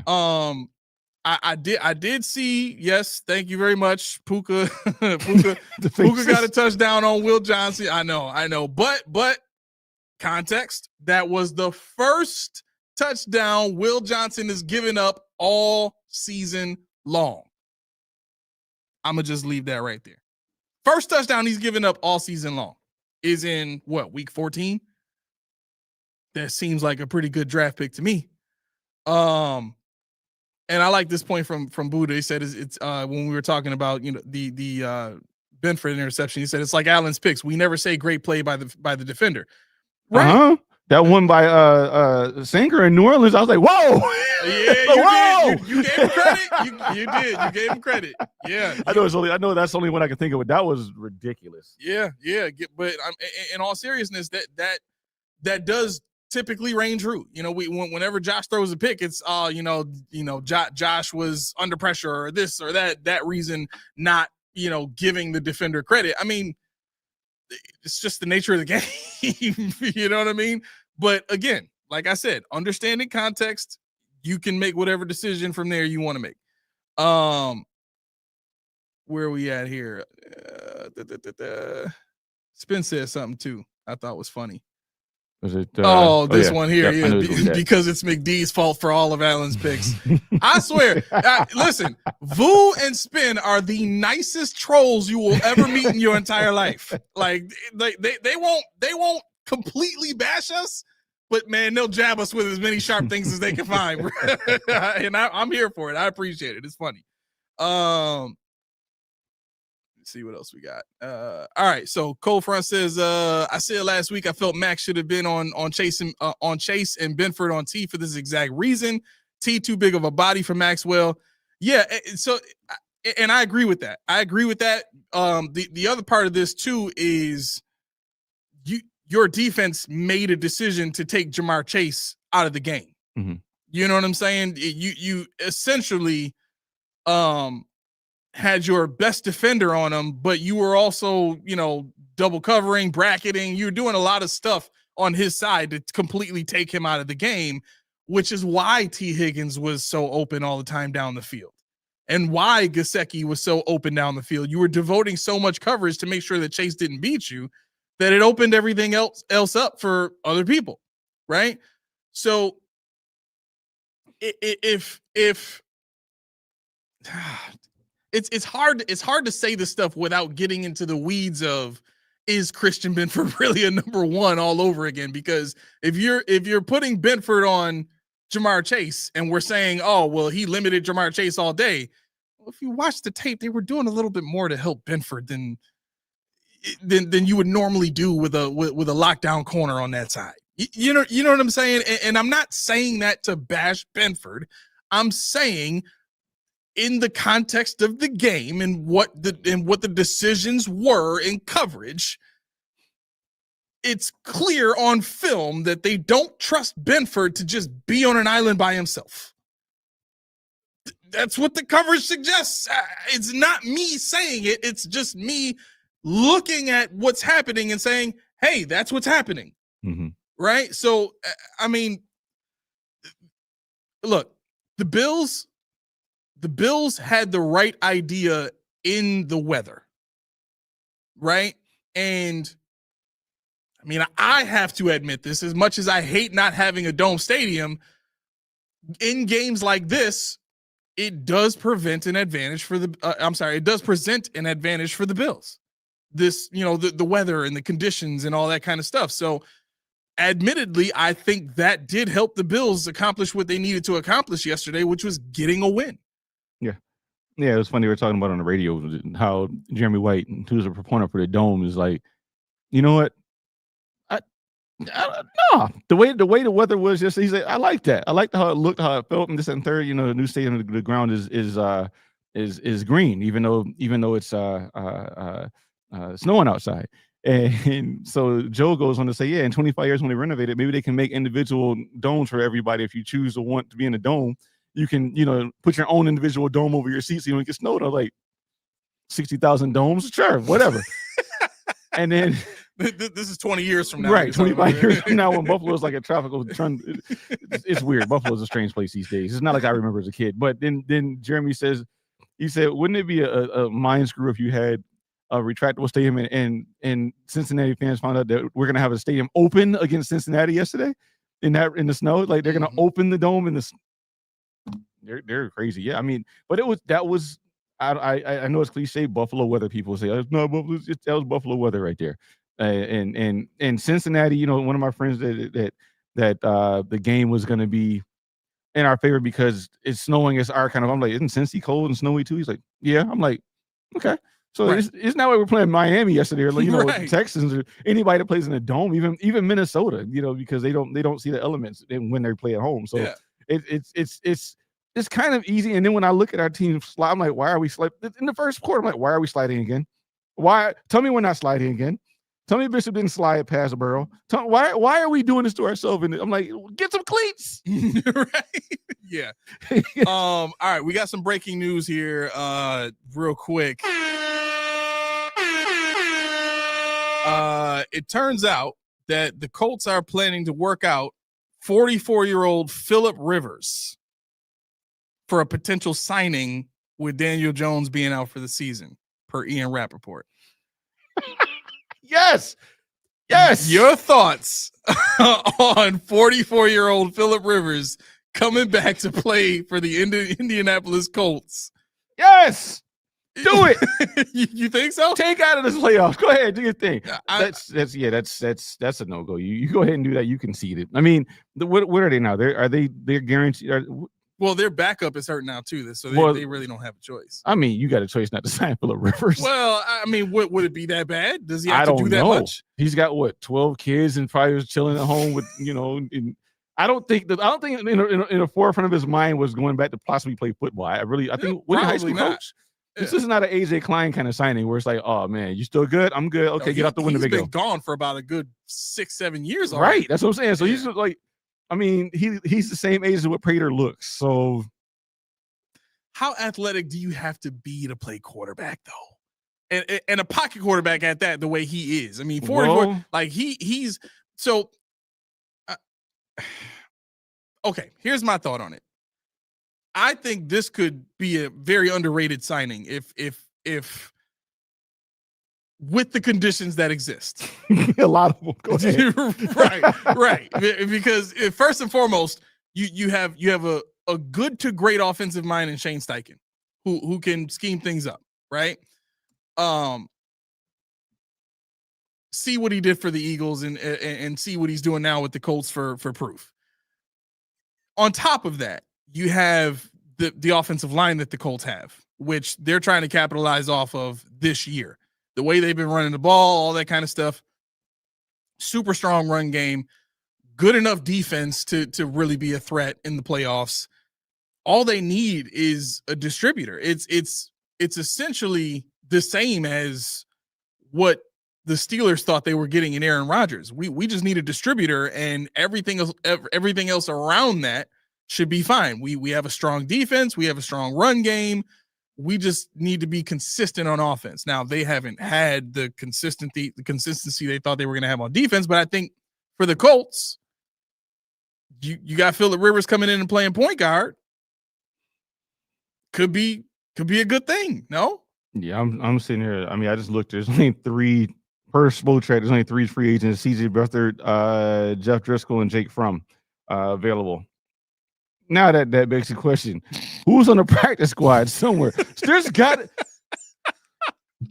44. I mean, he's 44 years old. It's like Phillip Rivers. He played for them before. I know, but I was still in college when he played for. Not really, but.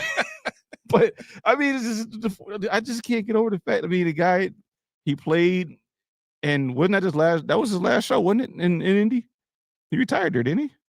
In Indy? Yeah. Yes. Yeah. I mean, he wasn't good. I don't believe that year, mostly because he didn't want to do it anymore. And now you got a new coach, you got a new philosophy. You got Jonathan Taylor. You got a good offensive line, but I mean, the familiarity. This is a playoff team that was actually in contention to be the best team in the AFC. Certainly. I mean, the fact there's only 3 guys I show on Spotrac. the fact that I mean, wait, the look you had on your face when saying that, it's like your mind is just. You can't even take that there's only 3 guys. I can't fathom this. It's only 3 dudes. Like you didn't want Shane Buechele. You didn't want whoever the other guy was. You didn't want none of these. You dudes. couldn't find Nathan Peterman anywhere. You couldn't find. This is bare bones. This is tough. Billy D says Rivers is 7 years younger than me. Yeah, and that's old. Where's Slim Josh lady. Dobbs? Huh? Where's Josh Dobbs? Who knows? Let's find out. He's somewhere. Who's the other guy that played for like 24 different teams?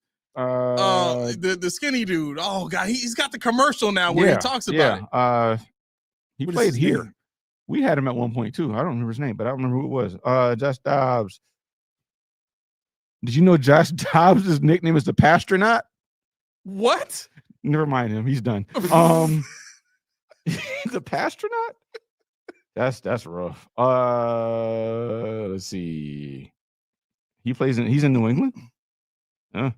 Is he? I guess so. Wow. He played in 2 games for them in mop-up duty. Yeah. Well, that's crazy. Rivers' birthday is today. He turned even 44. Better. That's crazy. So, I guess we can't say nothing about the Buffalo Bills trying to go get retread because this is the mother of retreads. The man been sitting on his couch. Let me look at what Pro Football Reference is. Last year, he had 2020 is the last time he took a snap, and he was 11-5.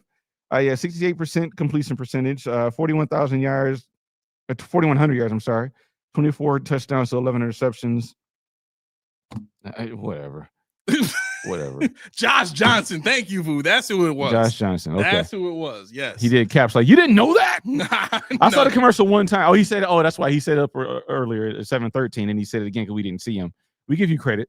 We would give you credit anyway. Oh, okay. Yeah. Anthony Richardson injury. They're so lucky. No, I don't want to see anybody's injuries because I don't want to.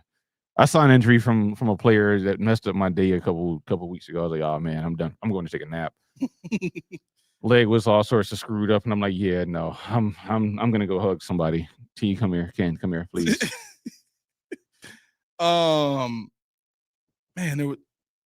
you got something? All right. Schmitty got something. What's up, Schmitty? That injury is not on video. The injury, according to what I saw today, was that while he was working out with an elastic band, the band snapped and came up and hit him in the eye.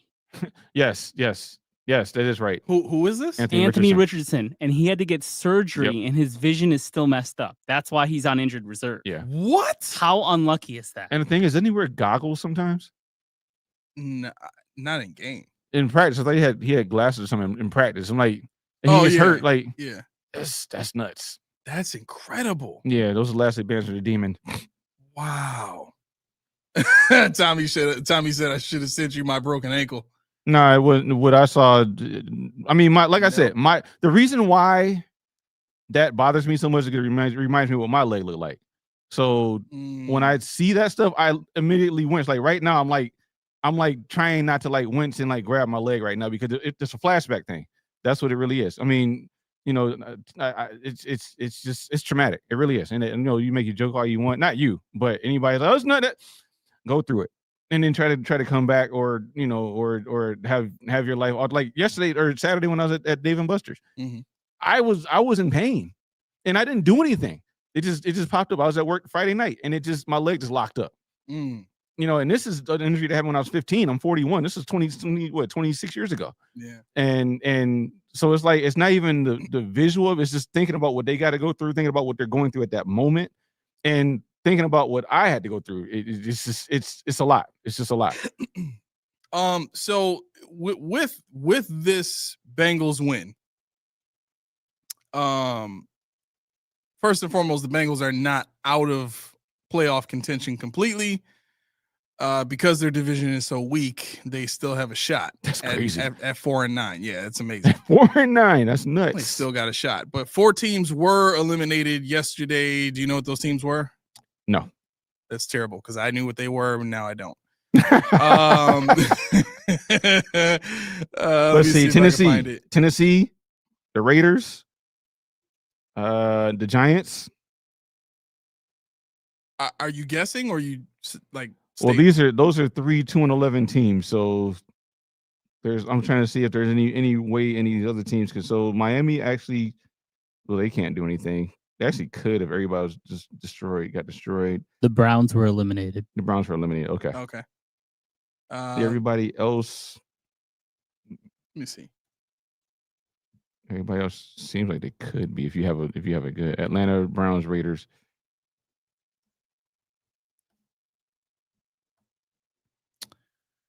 The Jets, the Browns, the Raiders, the Titans, Cardinals, Saints, Commanders, Giants, Falcons. That's more than 4 teams. The AFC teams, there's only 4. The Jets, Browns, Raiders, Titans.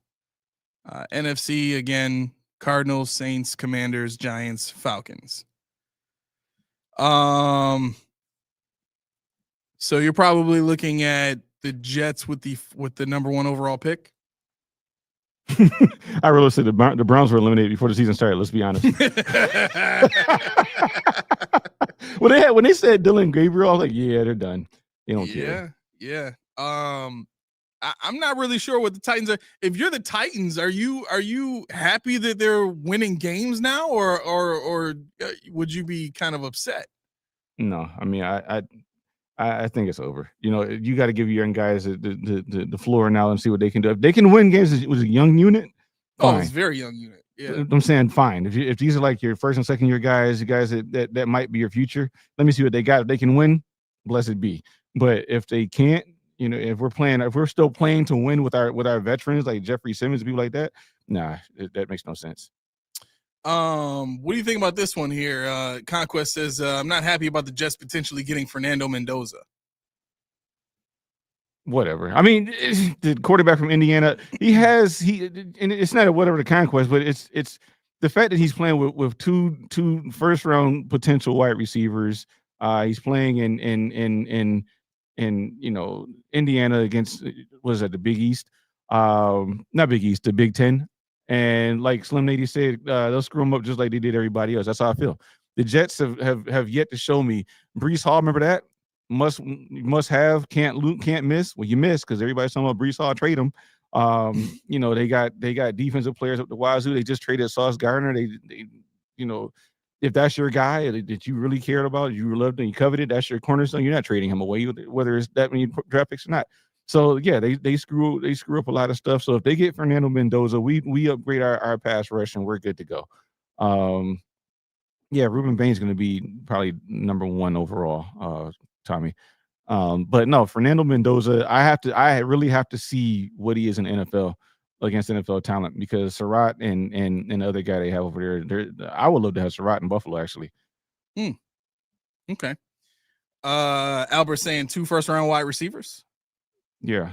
They have 2 potentials right now. So like I said, He's got a lot of talent in this team over there. Human history doesn't stick to them. Well, oh snap! I didn't say it. Iro says we upgrade our pass rush. Hopium. I can have that sometimes. Why can't I live? See, that's the thing. I live in Atlanta, make believe. Smoke it up. I live in Atlanta, make believe sometimes myself. And I live in a different Atlanta, make believe. See, I want certain players. Some people say we're going to go to the Super Bowl every year. I'm saying we're going to get a pass rush every year. Well, I've been wrong. You've been wrong. Let's call it what it is.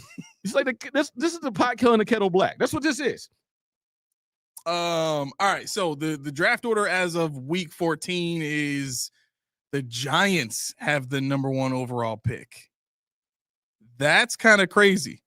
So it goes Giants, Raiders, Titans, Browns, Saints, Commanders, which is crazy with the quarterback that they have right now, that they're 6th overall in the draft. Mm-hmm. Just fresh off of an NFC championship appearance too, on top of that. After the Commanders, then it's Jets, Cardinals, Rams with the 9th overall pick via Atlanta's pick. Then we have the Bengals,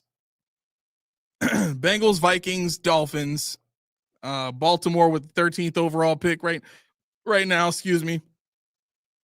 As much as we're cheering for Kansas City to miss the playoffs, they are 14th overall in the draft right now. Don't want to see that team get a high draft pick and quite possibly get a superstar that helps that team win more games going forward. You kind of want them to finish right around the 20 mark, where they're missing the playoffs, but not really getting anything valuable for it. Cowboys at 15, Panthers at 16, Lions at 17. Man, this is crazy. The Jets also have the 18th overall pick from Indy. I think that was the Sauce Gardner pick, or trade rather. Pittsburgh at 20, Pittsburgh at 19, Bucks at 20, Texans at 21, Chargers at 22, Eagles at 23, Bears at 24, Bills at 25th overall right now. Bills at 25th overall. Is that the highest we've picked? Without trading? Without trading? Yeah, it's been a while. Yep. I mean, yeah, if everything stays the same right now, 25th would be the highest that we've picked since 2021? See, 2021. Let's see. Okay, 2020 was day. 2021 was up in Nessa. No, 2020 was up in Nessa. Rousseau was 2021. So no, he was 30? Yeah, then you traded up. Yeah, so no, it would have been Oliver, I believe. That would have been the last time we picked before 25. Let me see here. What the Bills do?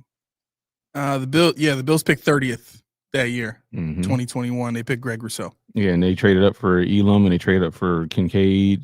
The following years. Yeah. So those are trade ups. Yep. But I think before that, the last one was 19 with Ed Oliver. He was like number 9 or something like that. That would have been what, 2020? 19. 2019? Mm-hmm. Okay. Yeah. So, good and a bad thing. You're picking late, which means you're, going further into the postseason than most teams. But obviously, you got to be a lot more savvy and a lot more knowledgeable with the picks that you get in those later rounds and make sure you're getting a guy that can still help you in the first round. So, all right. So, Tommy asked about the Darnell Savage pickup. I mean, it is what it is. I don't hate it. I don't love it. I mean, he's not going to play really. He's not going to take Bishop. He's not going to take Hancock unless they just want to be stubborn. He's not going to take Rapp off the team when Rapp comes back next year. It's. What do you think about him playing big nickel? I already think he can be a dime safety right now, which is what Jamarcus Ingram was. He could do that. Yeah. I mean, you got to have somebody there, but I mean, it's just it's a body. It's not something I'm going to take a lot lot of. And I remember it's really just filling Jamarcus Ingram's basically. Okay. Yeah. I mean, I really think that had Jamarcus Ingram not gotten snatched up right away, he would have been back on the team. So yeah, so let's see. Yeah, I mean, I'm sorry, real quick on Savage. One of the things that I went back and looked at is his usage over the last few years. When he was playing well, he was at safety, and then somehow he got to, I forgot what team it was that he got to, and they started trying to use him as a nickel corner, and you know what I mean, like that big nickel type, and use his athleticism in some different ways, and and then injuries came into play from there too. So I think that's kind of how he fell out of grace with the way his career started to where it is now. But yeah, I agree with you. I don't think the Darnell Savage claiming is gonna really make a big impact, and most of my thinking, or most of my thought process behind that thought on Darnell Savage is because of Sean McDermott, right? Sean McDermott doesn't let guys come right in the door and then get right on the field. Right. You got to take time. You got to show that you can learn the defense. You got to show that he can trust you on the field, and blah, blah, blah. Right. So the best the best case scenario for Darnell Savage is he gets a few reps the last 2 weeks of the season, and he's available in case of injury in the postseason. But I don't think this is going to be a guy that's going to come in and really start making an impact on this defense until next year, if they keep him. But the fact that they got him as late in the season as they did, and knowing that he was available for trade or for claim, you know what I mean? Like this, they claimed him off of waivers, but this is a guy that's been out there and available for the Bills all offseason. They didn't bother to get him. You know what I'm saying? So to me, that also says a lot, right? I think more importantly, the Darius Slay situation for me was a lot more telling than people are willing to admit. And the reason I say that is the Bills don't try to go get names anywhere like that out of the blue, right?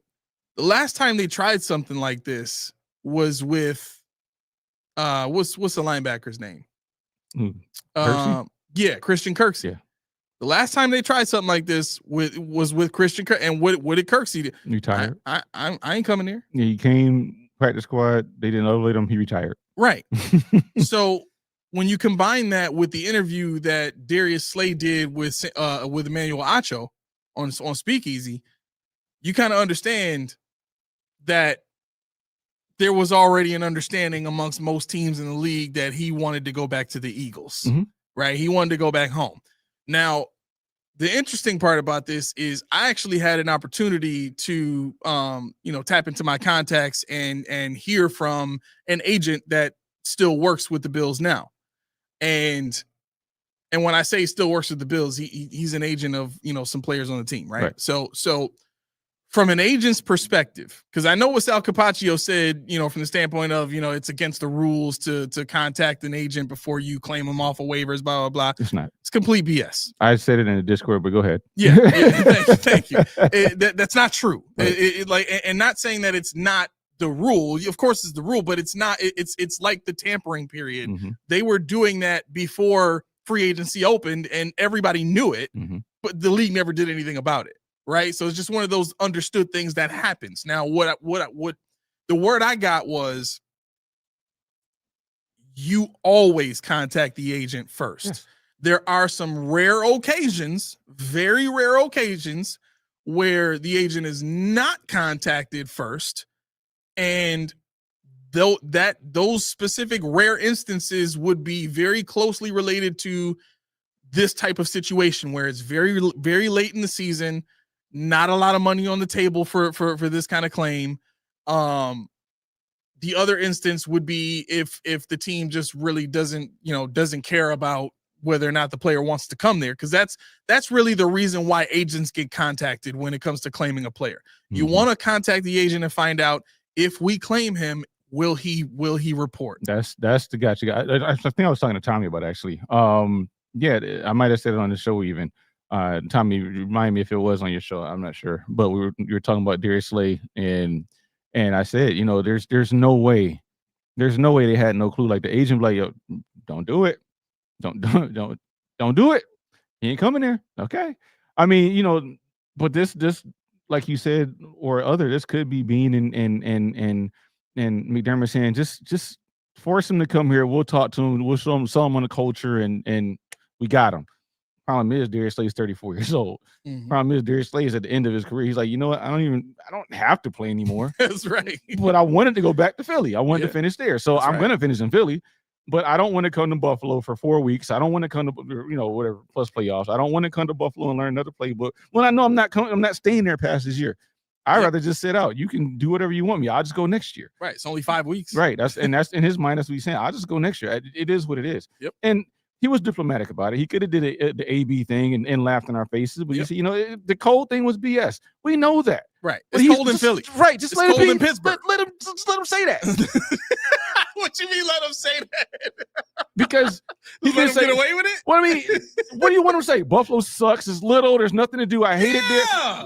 No. Yeah. Because what happens is if he says that, now he's trashing the media. So what is he supposed to say? Is my point. I mean, you can. No, you're right. Yeah, like my thing is like you can tell the truth if you want, but he's trying to be. So don't pry anymore. Let it be. Because what he said, we know it doesn't matter. He's probably going to play in Buffalo next year. Yeah. At least once. He's going to go to Minnesota probably. He's going to go to, not there inside Green Bay, or they're going to go to, in Chicago. They're going to play these places. He knows he's going to play in the cold, but the point is logistics. He said, my kids, I'm having the ball with them right now. I got a 9-year-old now. I know what he means. Mhm. I've been offered better jobs. I'm not taking none of them because I like my kid. I'm not moving. I'm not moving up. I'm not even moving around in my department, in my company, because I don't want to have to go to my building more than I have to, because I want to be there for my son. If you can't respect that, then I don't know what to tell you. And that's what he's saying. I'm just answering the question. How can I say it? It's cold there, man. It's a nice organization. It's just cold. I don't want to go there. Cool. Right. So the other part of this too, though, is Nady, I'm on vacation. Nope. Go ahead. What happened? He said 7:30. You're gonna be late for work. Nope. They're gonna have to do it without me today. Hey, there you go. There you go. We definitely pushing it at this point of view, Right. because we ain't even get to the close. Like no Reese? No, not yet. Yeah. So the other part of this Darius Slay situation though is what we heard from the agent was the word is out. And I think let me see. Steve is right. Steve was absolutely right. Guess the word is getting out on McDermott, and people don't want to play for him. Not surprised. That's exactly what I got from the agent. Like the word is like people don't want to come here. I said that 2 weeks ago. Remember? Yeah, I said you say what you want, Josh. I'm like, it ain't got nothing to do with that. The culture ain't gonna do it. correct. The culture is not gonna drop. The People culture in is Buffalo actually think more it's of a deterrent than people realize. for getting the star powers. And the funny thing was, I don't know if you heard, but Shaq Thompson said that playing for me, he came to Buffalo. He wanted to play for McDermott. Mhm. He said McDermott actually now is less tight than he was when he was a defensive coordinator. Yep. How was that possible? Yeah, I don't get it. I don't fault him for being tight because that's you. As long as that's really you, that's you. Yeah. But damn, if I want to be stressed out. Right. Because I mean, at the end of the day, this is these guys' livelihood. This is their job. Right. You know what I mean? So like, yeah, okay, you want to come to the Bills franchise quarterback, they're winning a lot of games, but on the day-to-day basis, how do you feel driving up to one Right. Bills drive? Right. You know what I'm saying? Like a lot of people would look at my situation when I was working for the organization and say, you had a great job. It was an executive level position. Why would you just quit? And then when I go through my spiel and tell talk about what happened and what I witnessed and how I was treated and all that kind of stuff, that changes when you add that kind of context. And it's like, all right, maybe it wasn't so bad. Some people say, but still the job. And I to those people, I say, not worth Right. my dignity, not worth my peace of mind and my anxiety levels and my cortisol levels, not worth it. Right.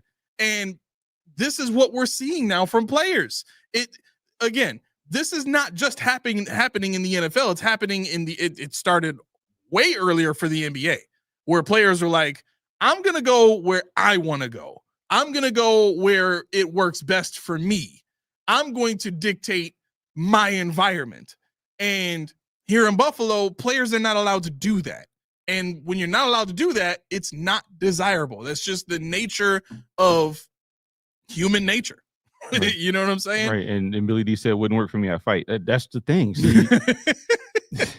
See, there's a lot of organizations that will fight, and that's where they want to go. It has nothing to do about Buffalo and small market. These are the excuses they're going to give you because it's the PC answer. This is how you keep your job, keep yourself in good standing around the league when you're a player. You don't say I don't want to go there because the coach is because he's a butthead and he doesn't like the color green and I can't do this. And they're not going to say that because that makes you look like a diva, makes you look like a little crybaby. So they're going to say it. It's cold. It's a small. There's nothing to do. It's I wanted to go home. It's like I want to go home. Every team in the NFL is essentially the same. They get the same salary cap. You wear the same equipment. You play in the same stadium basically. But see, the amenities that Buffalo fans think are what sells people. Like I tell people all the time, when you play in a game, when you play in a high stakes game, the noise doesn't matter to you. You don't hear it. You're locked in. If you're hearing that, you should be on the sideline because you don't hear it. Exactly. And it's nice. There are times where something might happen, especially in football, where the communication for wide receiver and alert, you can't alert or something like that, but they can get around it. Yep. But the team will tell you the 12th man, this, the stadium, this, the state of the art, that, the people, the crowd, the community, the culture. Players ain't hearing that. Like, what's next to the dollar sign? That's it. How many years? First and foremost. Yep. And who am I playing with? Yep. Then they want to know what's the next question. Like? The next logical question is, how do I get sacks here? How many touchdowns am I going to get here? What do you want me to do? Not what can I help with the team? They say that in the press conference. Yes. But what am I doing? What am I benefiting? I want to get 30 mil, but I see this little funny number here that's next to getting 10 touchdowns. How are we going to get me them 10 touchdowns? Because I can sign here and say you're going to give me 5 mil for 10 touchdowns, but that tells me you don't want me to get them 10 touchdowns. So I'm looking at you funny when Josh Allen don't throw me the ball in this situation, or James Cook and I don't get the ball at the goal line. It's not in his contract, but I'm just saying, why are we doing this? Well, I know our team doesn't have any money. Right. Why are we doing this? So those are the kind of things that players look and say, you know what? I don't like it. I don't like it at all. And that, my friends, is why people don't come to Buffalo or places that are like Buffalo in that sense. We don't have the luxury of saying we won championships as well with regards to treating people unfairly, if that's so the case. There are some players that will fit in the culture. We see him. Josh Allen fits the culture. He said, and I don't know if you heard it, but I know you would have drove you nuts. What? When he said, a win is a win. You win by one. It doesn't matter how it looks. And I'm like, we'll probably be jumping through the roof right now. But that's what Josh says. And he's a poster boy. Like you said, he's got to say that. He's got to say that. I mean, you don't truly believe this stuff. I don't know, man. Like I'm not going to say I'm not. I hope not. But when you put on a show like that, you could say it could have been cleaner. Like there's diplomatic ways. He's a genius. You know how to get around it. It's different. It could have been better. There's. I don't want to hear those things we can clean up. But the thing is, we left stuff on the field. We got more. We got plenty more. I feel sorry for who I'm playing next week because we gonna show you what's up. That's the kind of thing that still says, it's still an ugly win. We'll take it, 1 or a million. It doesn't matter. But we know we got more left in the tank. We're not just trying to beat you by 1. We're trying to embarrass you. As Mike Tyson said, we're trying to fustigate you, trying to embarrass you, humiliate you. That's what he's trying to do. And that's, as a football team, the college mentality. I'm not trying to be your friend. I'm not trying to be, because the polls, the standings matter. The strength of victory. In the NFL, it's just, did you win or did you lose? But in college, it's like, are you popular? Who did you beat? How did you beat them? Who played? Right. Where did you play? That kind of stuff. Right. So Schmitty said, did you see? No, I can't. I'm not. I'm finna play it right now. Oh boy. Let's go. Get your butt up here. Let's go.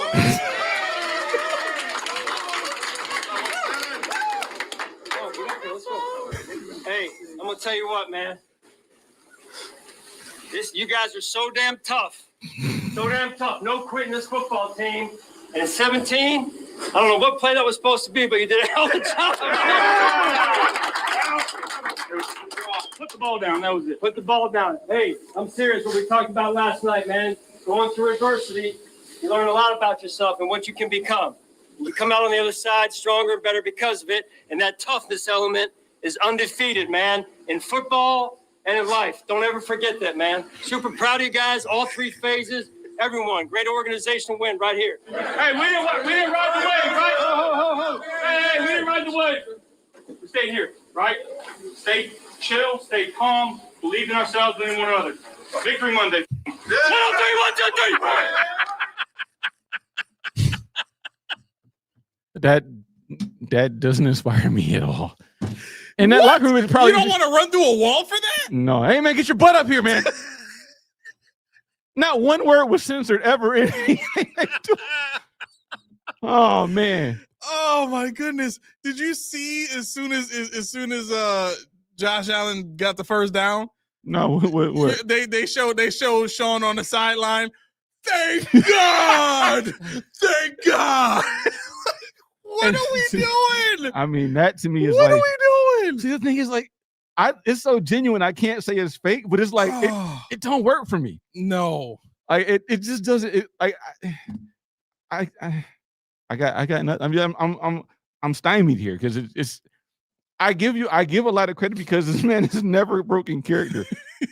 Yeah. Every time I hear something like that, I think about the car ride on that video I told you about on YouTube where it was a reporter going to the stadium with McDermott. He's like, yeah, I hit this hill right here. I'm gonna call my parents now. He's like, he's so ready, and he calls his parents like his dad. Oh yeah, it's a good hill. Like, Dad, I gotta go. What the? What? you got your parents at a time right too? What kind of mother are you at Thanksgiving? All right, time 6:58. Break out the board games. Nope, that's enough. It's 7-Eleven. Take them out. Time to eat promptly at 7:12.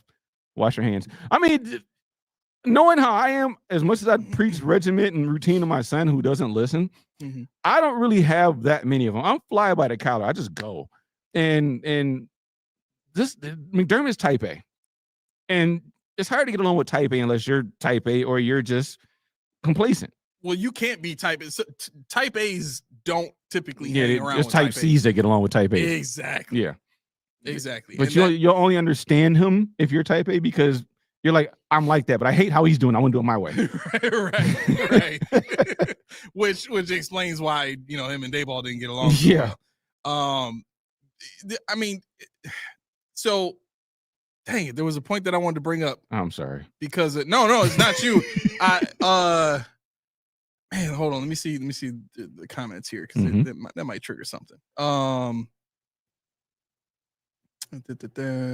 Something Shada said too. No, not that. I don't know. Let's get to some comments. Yeah, Shada's definitely come. You can watch it again, man. I'm telling you, the beginning was good. It was a good show. Yeah, I think so. Not quite done yet, but it was a good show. Right. Steve says in the next draft, Bean will. Oh, that's what I want to get to. Okay.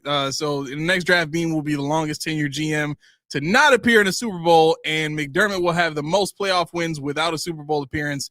Match made in purgatory. Yeah. So I said this in the pregame show with Tommy yesterday, Mafia Sports Report. That I think when you look at some of the things that Sean has been saying recently, it kind of gives more credence to my thought process that I had like right around mid-season where I was saying Sean McDermott is distancing himself from Brandon Beane, and we're probably going to see a Brandon Beane firing at the end of the season.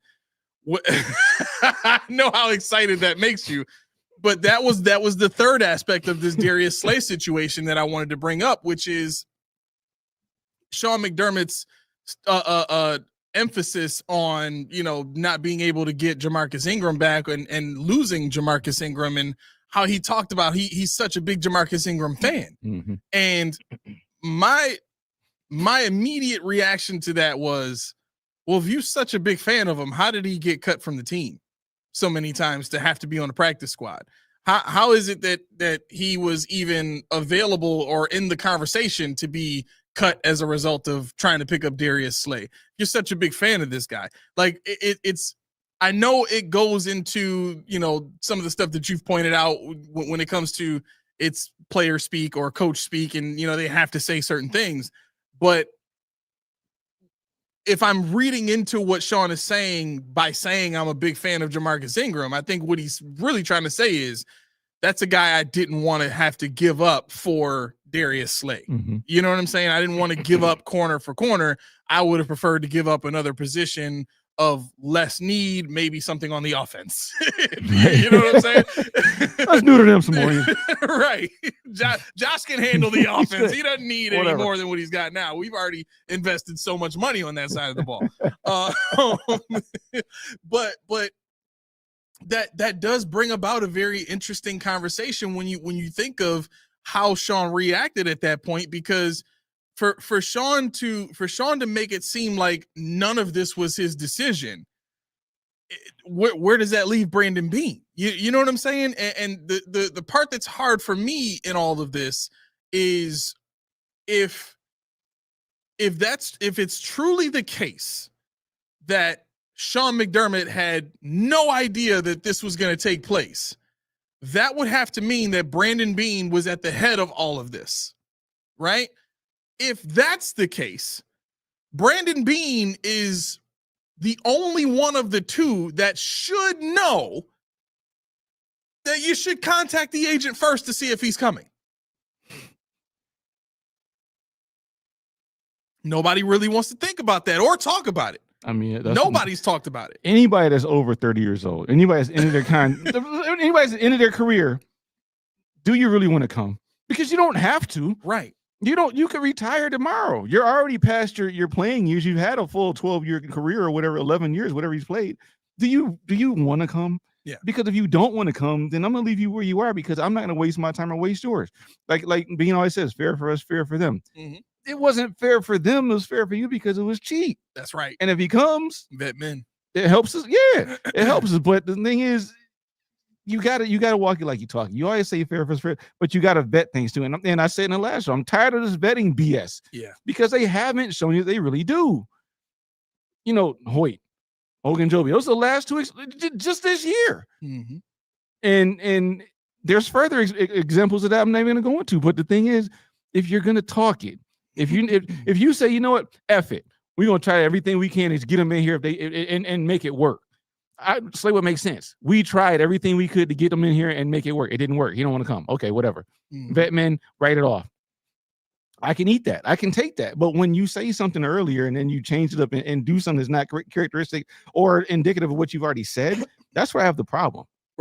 Right. And that's what I'm trying to point out here is that for Sean to take the position that he's taking, not only is it really throwing Brandon Beane under the bus, but it's also kind of counterproductive when you think it through, because Brandon Beane is a GM. GMs know all of the protocols when it comes to acquiring talent. Mm-hmm. It's not logical to think that Brandon Beane would ignore the regular protocols to claim a player.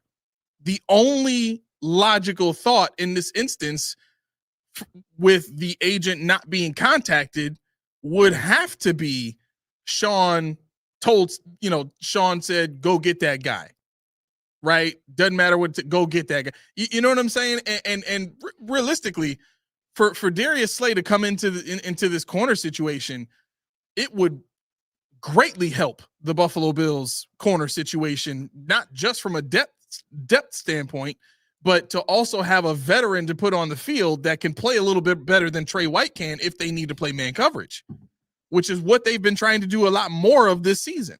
So there's aspects to Slay's game that Sean would absolutely look at and say, I want that on the team. What we need to try and figure out is which scenario makes more sense. Brandon Beane contacts a player directly without talking to their agent and claims him, or Sean McDermott says, go get that guy and doesn't even involve Brandon Beane. Or this was a suggestion from Coach D. So I'm gonna throw this out there. Sean McDermott says to Brandon Beane, just do your thing. Do whatever it takes to get him. Right? From the standpoint of, I'm firing you anyway at the end of the season. So if we get him, we get him. If you don't want to come here, then whatever, is no skin off my teeth. Mm-hmm. You gonna look bad in the deal anyway. which again, at the end of all three of these scenarios, it still comes down to Brandon Beane's probably not going to survive any of this. Yeah. I mean, I'm glad Brandon Beane didn't come out and give us that BS about, he's angry like he did with McKissick. Well, you can't sign everybody. Yeah, you can't sign everybody. We know that. Right. It's like I said, it's not an indictment on did you get Slay. It's not an indictment on did you get somebody else that you were outbid for, but it's an indictment on what you say versus what you do. Yeah, I mean, Tommy's of course defending Brandon Beane in the comments here. Puppet Master McDermott loves throwing people under the bus. Yeah, I mean, he said he wants Beane to get fired so that I can see that this really was run by Sean. I know it's run by Sean. I mean, I've never said it wasn't. But what I'm saying is, when Sean says he wants something, you go get to something. That's right. And make it work. That's what an agent. Right now, Brandon Beane is Sean McDermott's agent, right? When Denzel Washington tells the agent, "Go get me a role. I want $20 million." That agent better damn well get him that $20 million for that role, or you ain't gonna have a job, or you ain't getting a job. I'm gonna find somebody that does. The point is, I don't care about the team that McDermott is building personally. I know a lot of even you included. Like I want different things as well. But if it's McDermott's show and McDermott gets the players, then we should be able to know this thing and cut the head off. Pagula's not paying attention. Vince Carter and Tracy McGrady and Josie Altidore and the other 25 billion people that own the team now, they might be able to come together and say or do something. We don't know. But the thing is, I know Tommy. I know McDermott will hire the next GM. I get that. But what I'm saying is Brandon Beane is not doing whatever Sean McDermott wants him to do. He's just not doing it. He's trying, but he's not. Like A said earlier. A said, if you get somebody with a specific skill set and you ask them to do something that's not a skill set, you're not going to be great. Wait. So to make sure I understand correctly, you're saying that Sean McDermott has a vision for how he wants to build this team, and Brandon Beane hasn't lived up to what Sean McDermott wants. I think Brandon Beane has tried to give. I think Sean McDermott, like I said, how can I say this again? Give me tomatoes. Not that. Give me spaghetti sauce. Okay. And he doesn't tell you which one to get. He just assumes that I want ragu. So, but you get Prego. You get Prego. Okay. Because to you, Prego is better. Okay. So now it's like, okay, you got me the linebacker. The linebacker that fills the need that I think I need. But this guy is missing this thing, this seasoning, this ingredient that I really admire in this sauce. Mm-hmm. And for us, it's like, okay, we can bash Beane for being terrible at all these things, and he's not getting the instruction. Maybe Beane has never been a GM before. Beane might need more hand-holding. He might need more influence from Terry Gray. He might need an owner that says, this is your show. He might not be able to work with a McDermott or something like that, which is whatever. I don't know what their dynamic is, but I can tell you Beane is not the best GM for Sean McDermott. So how do you reconcile that thought process with what we've heard Jim Monis say and what we've heard Sean McDermott say from the standpoint of, well, first and foremost, Jim Monis saying, the first three picks are decided by Sean and Beane. Mm-hmm. And then picks 4 through 7 is usually determined by the scouts. Mm-hmm. And then also include into that the conversations about culture and what they look for in players that Sean has brought out during the draft process when asked about, what they're looking for in certain positions. I think it's clear, and you can speak to your thoughts on it, but I think it's clear the picks in rounds 1 through 3 reflect almost all of what Sean McDermott says he wants in a player. How do you reconcile all that with what you're saying? I mean, in that instance, you got to stop with the scapegoats. It's always going to be somebody's issue, somebody's problem, somebody's fault, blah blah blah. It's Beane's fault, it's McDermott's fault, it's the owner's fault. Who's in charge here? That's the problem. Nobody knows. 9 years in, nobody knows. Sean. No. I mean, who's in charge? Like the owner. Nobody knows. There's nobody calling the strings. You may as well just sell the team to Sean then, because everything that happens here is his show, and no owner in the world is going to allow this kind of stuff to go on for this long without producing fruits. Well, okay, so that brings about the question that I've really been diving into, and let me publicly thank Laura for the information that she's given me in my search for my search for research on Pegula, because that's the conclusion that I've reached in all this, and it sounds like we're reaching it together. Which is, we can sit here and cry about Sean McDermott all we want. At the end of the day, if the owner's really paying attention, none of this stuff is allowed to happen for as long as it's been going on, which is absolutely right. I think that is the right approach to all of this, because the only person who can make a decision that matters right now is Pegula. We can't trust Sean to do it. We've seen he's had 9 years to do it. It's not happening under him to this point. So what does that mean? Well, so let me ask you this. With regard to what we've seen from Pegula, because you follow the Sabres, so I actually want to tap into that framework there and your experience with following the Sabres. Is Pegula's approach with the Sabres similar or different to how he approaches the Buffalo Bills, from just from the standpoint of involvement? Is there change made? How often is change? You know what I mean? Pegula on the Sabres side, obviously he stayed with GMs longer than he's supposed to. That's his thing on the Sabres side. He's loyal to people. He likes to trust that somebody can turn the ship around, and if it's not Kevin Adams, it's Lindy Ruff, it's Don Granato, it's Ralph Kruger. It's like the guy I really trust. It can't be his fault. It can't be Kevin Adams, Sean McDermott. Can't be their fault. What's going on? Yeah, I got to replace somebody around him to make it work. But see, what Pegula doesn't understand is you never should have allowed Sean McDermott to hire a GM. Yep. You never should have allowed Sean McDermott and the GM to ever think that he's on the same level as the GM. You've never been a head coach before. Right. He's never been a GM before. You're gonna go hire a GM. Right. So you haven't done this job before. But we're gonna put y'all together and think something gonna work. Yeah. I mean, to your credit, this is where Josh Allen comes in. This is where James Cook comes in. They save you. Yeah. Your defensive guru has never built a defense. Right. Your defense has stunk since you had Leslie Frazier. But we keep giving you faith. We keep firing people, keep replacing people, keep changing, keep spending money because we trust in you. Yep. If Brandon Bean's a scapegoat, so be it, because I know you wouldn't do this to me, Sean. This is what Pegula's saying. And so when we're talking about the reporting back to Pegula, it doesn't matter if he has eyes, he can see. We're spinning our wheels. You don't have to have this innate intricate backup plan routing that goes to, you can see you're at the game. Right.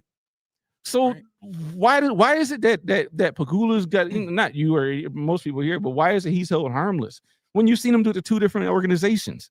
Who knows how much it takes to build an oil rig or what it takes to manage the day-to-day? I don't know. Who knows if he has somebody that really knows what they're doing in that position to oversee everything and he gets to kick back. Right. Who knows if he could be a better owner? Is he an oil tycoon? Don't know. We just know he started, and it's like stock. You invest in the right dividend in stock, it just keeps growing. It grows, and you don't do anything. So we're giving him a lot of credit for business savvy per se, but what about the sports side? He's a fan.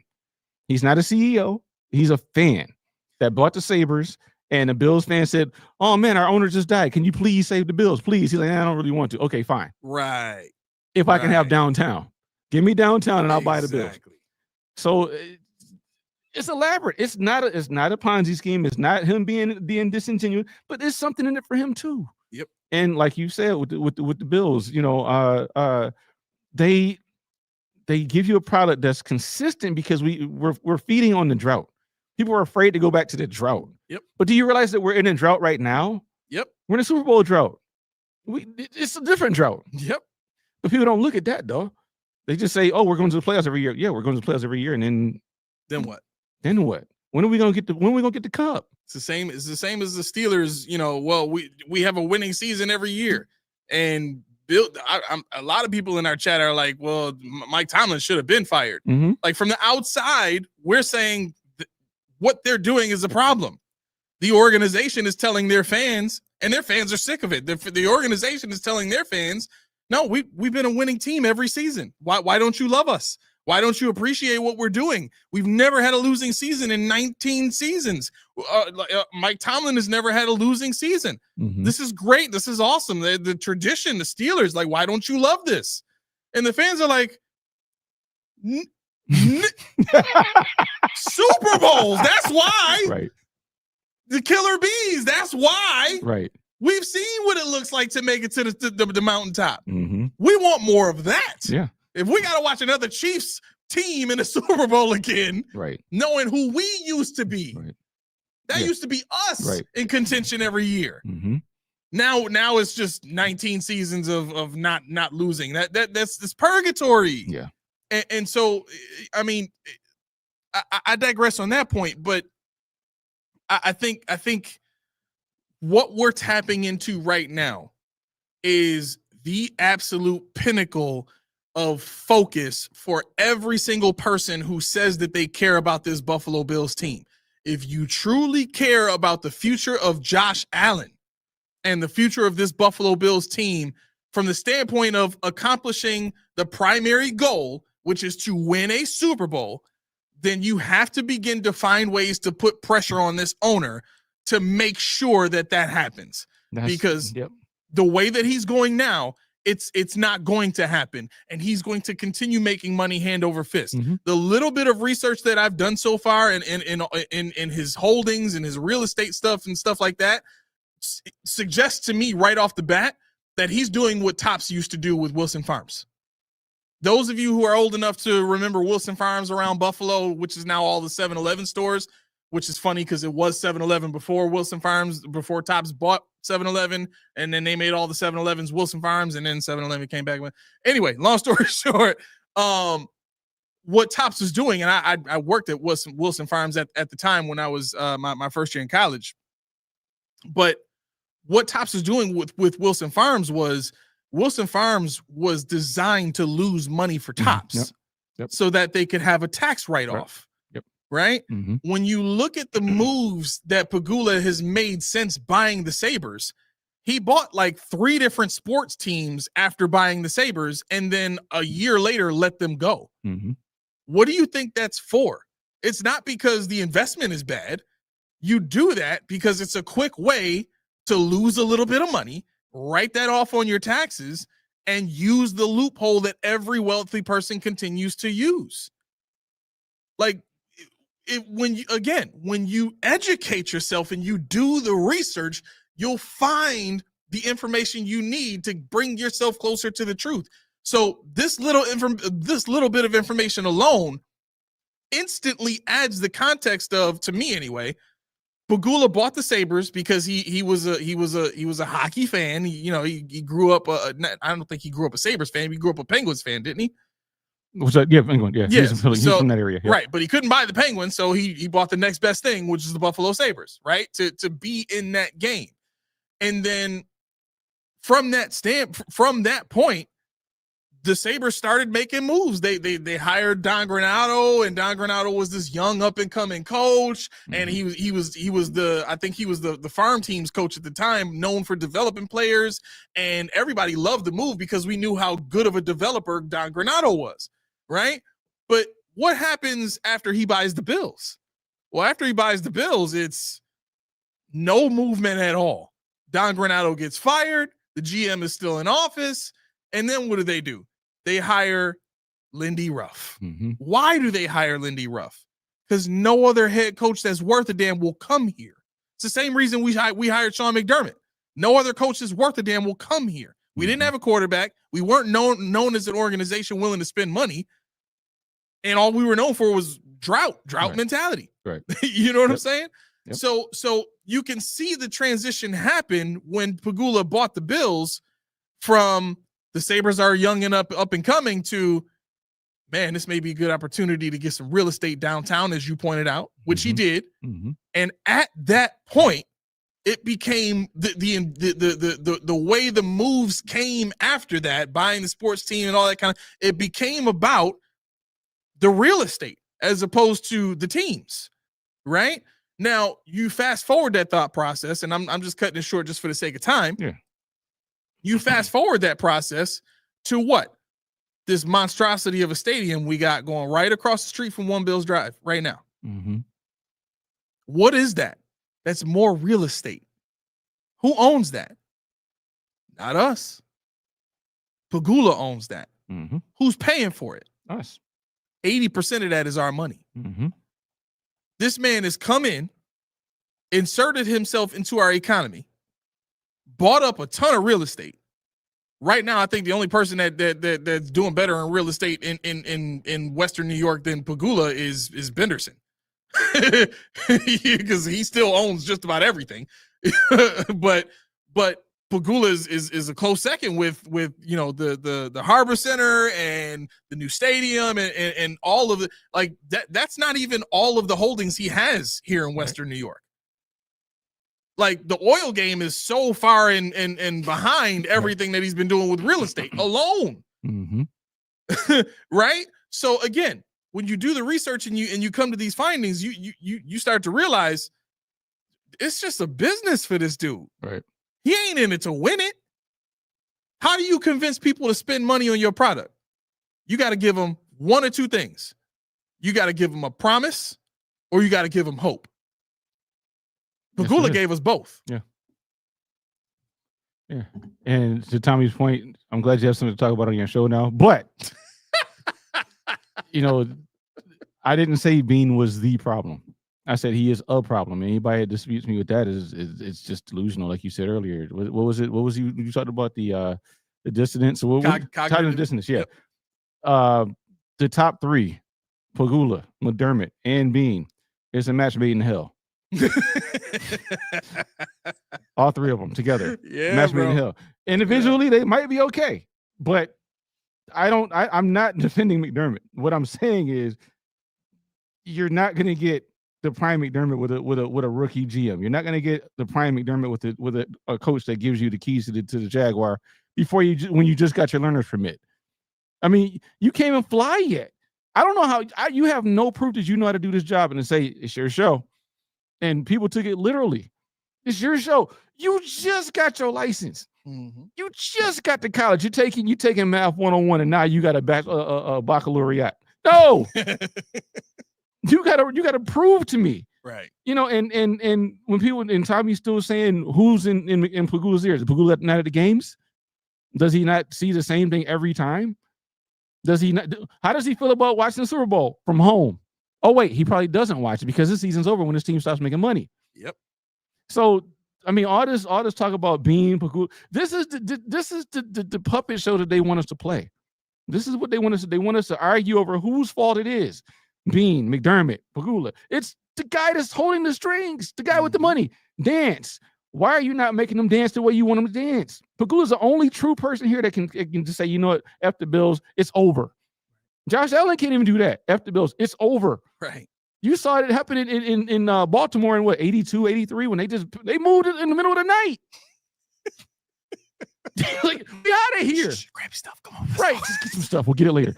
But the thing is, if you're that dead set on one person being the issue, then you've lost.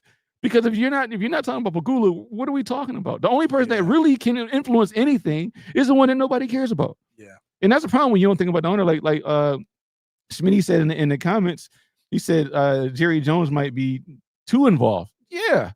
But he's a GM as well. I don't need that. But you got two ends of the spectrum here. These guys are about the same age. One has got his napping blanket. The other one's trying to figure out how to play fantasy football with his roster. That's right. That's right. And see, that kind of, as much as people hate Jerry Jones, as much people hate the stuff he stands for, the way he meddles in third, but that kind of stuff will light a fire under some players. Like, you never know who we might bring in. You never know. Who, George Pickens in Buffalo? Could you imagine that? No, because we know already. And I'm tired of having the organization that gives me cliches that tells me before they even say it out of their mouth, I'm not getting that player. I'm not getting this player. And I already know why, because they don't fit our culture. They don't do what we like to do. Mm-hmm. When in all essence, we can't build a scheme that can make them work. I'm tired of people talking about Mecole Hardman. I'm tired of people talking about Brandon Cooks. I'm tired of people talking about Gabe Davis. I'm tired of it because why? The same thing I said when they brought him on. What did I say? It's not changing anything. Yep. Which one of them went off since they've been here? Is it their fault? No. But which one of them changed the offense? Jalen Waddle, would he have changed the offense? No. No, not at all. If Brandon Cooks ain't doing it, Jalen Waddle's not doing it. So the thing is, if you can guarantee that McDermott's gone next year, sure, maybe Waddle would have made sense. But as long as he's at the helm, that's not the kind of football he wants. And it's his show. Just he's the head coach, unopposed. So your agent better get on the mark or your agent getting fired, Bean. And that's why I say he's going to have to go, because if we have nobody saying, Sean, your power is about to be limited just a little bit, nobody's saying that, then what do we need? What are we talking about with Bean? Bean's not doing what he's supposed to do. He's not peddling to his boss. His boss is Sean McDermott. Mm-hmm. Pedal to him. And if McDermott says, I want this, you better get it. He said, I want speed, even if he's lying to you. You better get it. If he says, I want this kind of defense, you better get it. Yep. And I haven't seen it enough. And whether it works or not, it doesn't matter, because your boss told you to do something. Your job is not to say, well, I don't think you should, and that's the thing. That's why Pegula has to step in and right the ship, because we got too much talent right now on this team that people don't even realize, because it looks like crap. Yeah. Yeah. Schmitty, I don't mean to put you on the spot, bro, but I did want to ask you about this. Schmitty said, watch Tim Graham and friends video. How does Terry Pegula operate amongst NFL owners? Then goes on to say, very eye-opening. Did you want to, like, I kind of want to know about it now. Did you mind talking about it? Well, I watched it a few months ago, so it's not fresh in my brain. That's okay. But essentially, he broke down first, this journalist. He's been going through the league, kind of observing owners for a while now, and he broke down the different cliques among owners and kind of the feuds that they have between them, and certain guys are really close with other guys. And Jerry kind of has this group of, I think he said about 10 to 15 owners that he's really close with, and one of them is Terry. I knew and it. They are all about business. They're the Roger Goodell guys, where everything is about expanding the game, making more money. It doesn't matter about the product on the field. It matters about how we can get these owners the most money possible. And it's super interesting hearing this whole conversation. He went into detail about owners like Ralph Wilson back in the day that were huge about football and about the pure, just the love of the game. He talked about, Ralph Wilson and Lamar Hunt and those guys that were obsessed with the game and trying to keep the game, and Jerry's feud with them on that. Oh, wow. And yeah, it's a super interesting podcast if you want to check it out. But yeah, I'm definitely gonna check it out now. He definitely when he went into detail about Terry and the way that he's strictly concerned about the money, even conversations he had with him about the new stadium. And yeah, it's a great podcast. Wow, thank you for that. Man, I mean that is exactly what I thought. And again, I mean, when you look at the model for the Bills, the Bills have easily become I think it was the Bills at this point in time, the Bills are the third most popular franchise or something like that. I forgot where I saw it. Yeah, they're way up there. They're way up there. Yeah, now as opposed to where we started off, before we started winning all these games and stuff like that. I mean, again, when you hear Sean McDermott talk about we want to be a consistent winning franchise that's in contention every year, that's a speech about longevity. That's not a speech about accomplishing the goal. Right. That's a speech that's more devoted towards the business goals of the franchise, as opposed to the actual goal that every team is supposed to be about, which is winning a championship. So I mean, this further serves as confirmation of my thought process that and I've said, I mean, it's documented. I've said it here on the show plenty of times. I truly believe that Pegula has been following the Jerry Jones model in terms of making the team popular and it being about building the brand as opposed to building a winning team. What that would mean, though, is Sean McDermott ain't going nowhere. No. Him and Bean are going nowhere. They're doing exactly what he wants them to do. Yeah. Yeah, they're putting a product, and really, I mean, we know it's Josh Allen that's really, getting all this done, because we know the defense doesn't really work, and what saves the defense in every game is Josh pulling it out in the end. That's what they expect him to do in the playoffs. That's why they say things like, well, we were one play away from winning that AFC Championship. Why? Because Josh had the ball in his hands, in the fourth quarter, and Brandon Beane says, if you give me that, I'll take that every time. With Josh had the ball in his hands with a chance to win the game, in the last minute or whatever. My question is, how do you make that happen every time? That's the question you should ask. How do you make that happen? My friend, he's on me. He's like, yo, Key, I don't want to hear nothing about you guys and your logic when the Bills go to the Super Bowl. I'm like, okay, if they go to the Super Bowl, I'll be a fan just like everybody else. Duh. That's what I've wanted to do the whole time. But then he goes on to say, what did he say? He said, he said, yeah, Lamar's out, Burrow's out, this person's out. That it's our show. I'm like, why do we have to wait for Mahomes, Burrow, and Lamar to move aside and lose out for us to have a clear shot? Why do you want that? Why wouldn't you? I mean, the year where they're all taken care of and not even in the game, right? You win. What does that do for our legacy? Exactly, bro. Thank you. Thank you. It hurts me. So some fans are like, well, at least we won, but then what? When they come back, do you win again? Exactly, bro. That's the thing that hurts me. When they come back, do you sustain success? Because the worst thing that can happen to McDermott and Bean and Pagula is that they win the Super Bowl. Because now you got to sustain that success. That's right. I don't know any fan is like, oh, we're going to the playoffs at least every year. We won a Super Bowl. We ain't seen it since 10 years since we've been to Super Bowl. Why are these dudes still here? That's gonna be Mike Tomlin. That's what's gonna happen. And I don't want to get there. Right. I don't want to be there. I want to have a chance to win the Super Bowl, or when Josh Allen's going, when James Cook's going, when all these guys are going, when they're gonna get older. We've seen it in our own lives. I have gray hairs on my face. I didn't have there 20 years ago. And Josh Allen's gonna win a kid, or something's gonna happen where his interest is elsewhere. And that's the sustained success that they're not talking about. They're talking about with the current roster. Let's run it back, kick the door down. And I challenge them to get better in other ways as well. You're fine, but we can see clear as day where you could be better. Right. What you could do to help yourself make these decisions a lot easier. Yep. The last thing I want to point out about this is, when you think about the approach of everybody eats and getting rid of the divas, the one thing that could possibly get in the way of this business model is a player with enough leverage that demands moves that go against the business approach of the team. That's why players like Stephon Diggs are so threatening to this franchise. That's why it explains so much when you get this kind of context and information, because now that you think about it, in one hand you have a $31 million cap hit. In the other hand, you have one player that's going to turn the entire locker room and force us to have to win a championship. Mm-hmm. Which one is in line with the business model of the Buffalo Bills right now? It certainly ain't the players taking over the locker room and demanding that we win something that's going to force us to make moves that we don't want to make right now. Right. We going to take that $31 million cap hit. That's why that doesn't matter. That's why it was so easy for them to make that move. Right.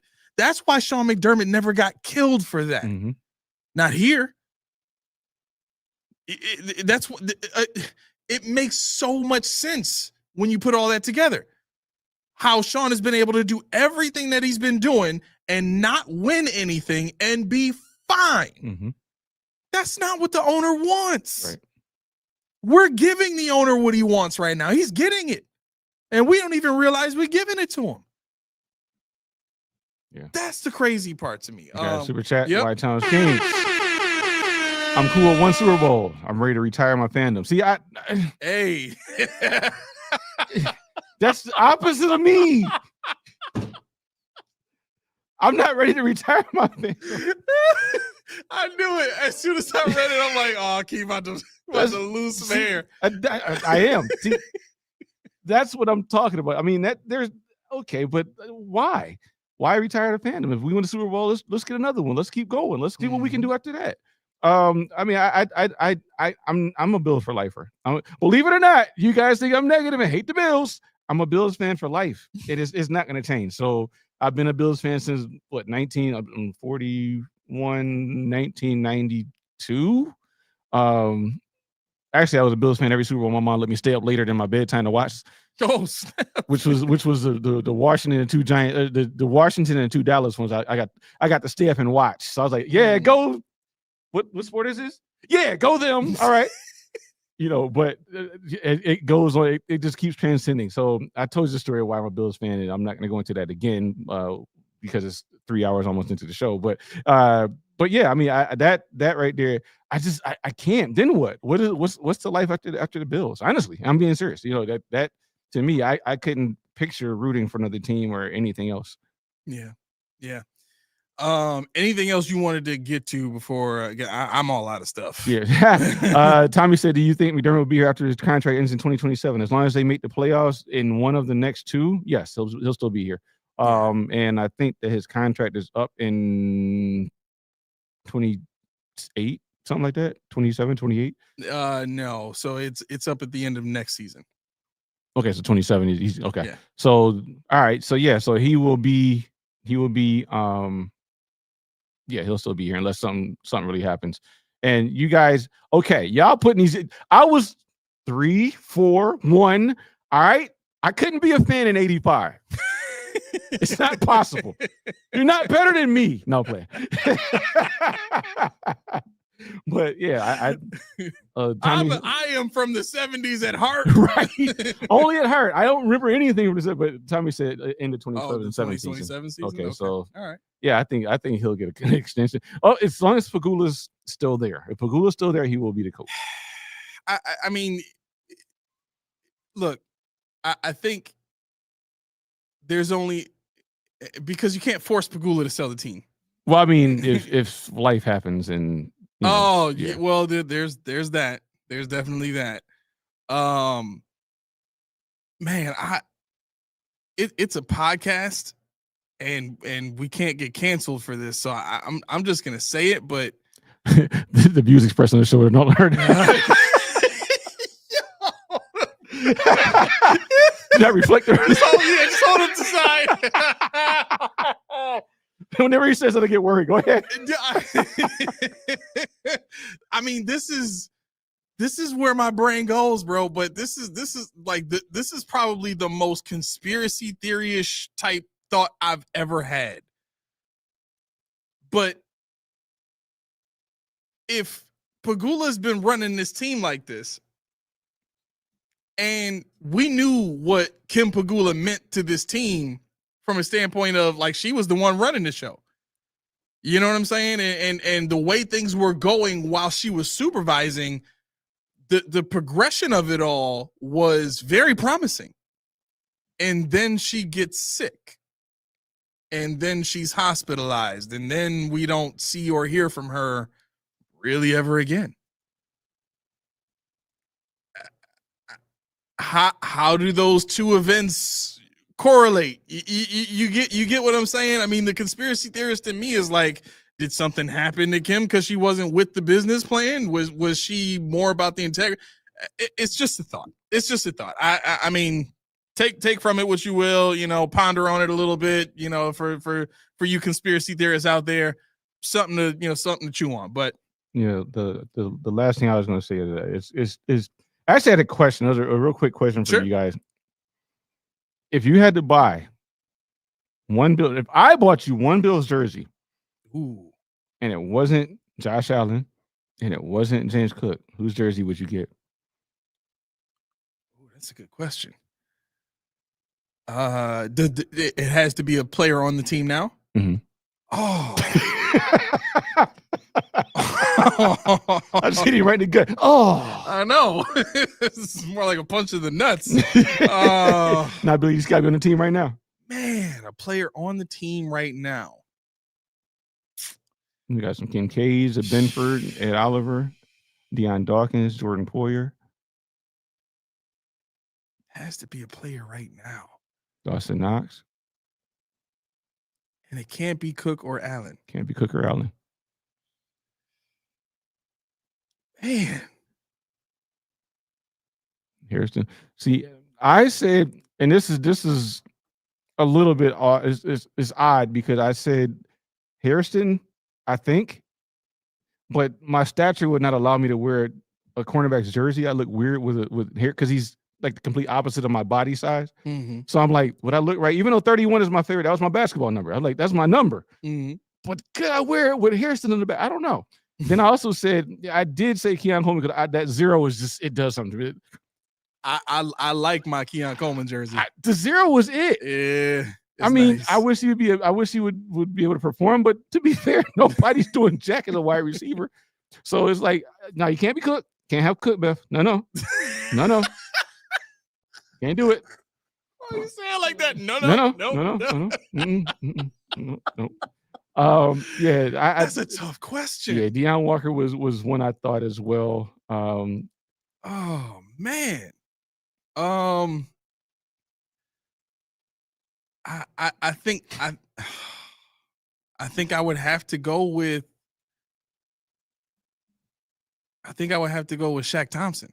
Oh, Shaq Thompson, 45. I think I would have to go with Shaq Thompson. I mean, like my mindset is, if I wear this jersey and this player is no longer on the team, can I justify having this jersey in the first place? You know what I'm saying? Like, if Hairston is off the team in 3 years, I can't justify having a Max Hairston jersey. It was nice when it happened. right. But Shaq Thompson was great in Carolina his whole career. Then he comes here and he's immediately the best linebacker on the team. I think I could justify having a Shaq Thompson jersey. You know what? And I'm thinking about, a Bishop jersey. Yeah, Bishop would probably be my number 2 because he's the most next promising player. Yeah, that would take you back because that was one of my favorite. Oh, that was my favorite safety. 24 is my number though. But see, that was my favorite safety as a kid. Kurt Schultz. Oh, okay. I like me some Kurt Schultz. Well, I was like, boy, this boy a hitter. I don't know about this dude. Couldn't run to save his life, but boy, yeah, he was hitting. Man. Dang! Shout out, he poured water all. He's a Harrison and Coleman will be going. Dang! Wow. What Harrison do to you? Said Reed Ferguson. Y'all must be related. Yeah. She's getting me on that one. She's like, yeah. She must have watched the show a couple of times to know how much I love Reed. Me and Reed, man, we're best friends. Now, honestly, I think Reed is cool as a person, but I just don't understand the need for Reed to be on the team as a 12-year long snapper. He's listed as a tight end.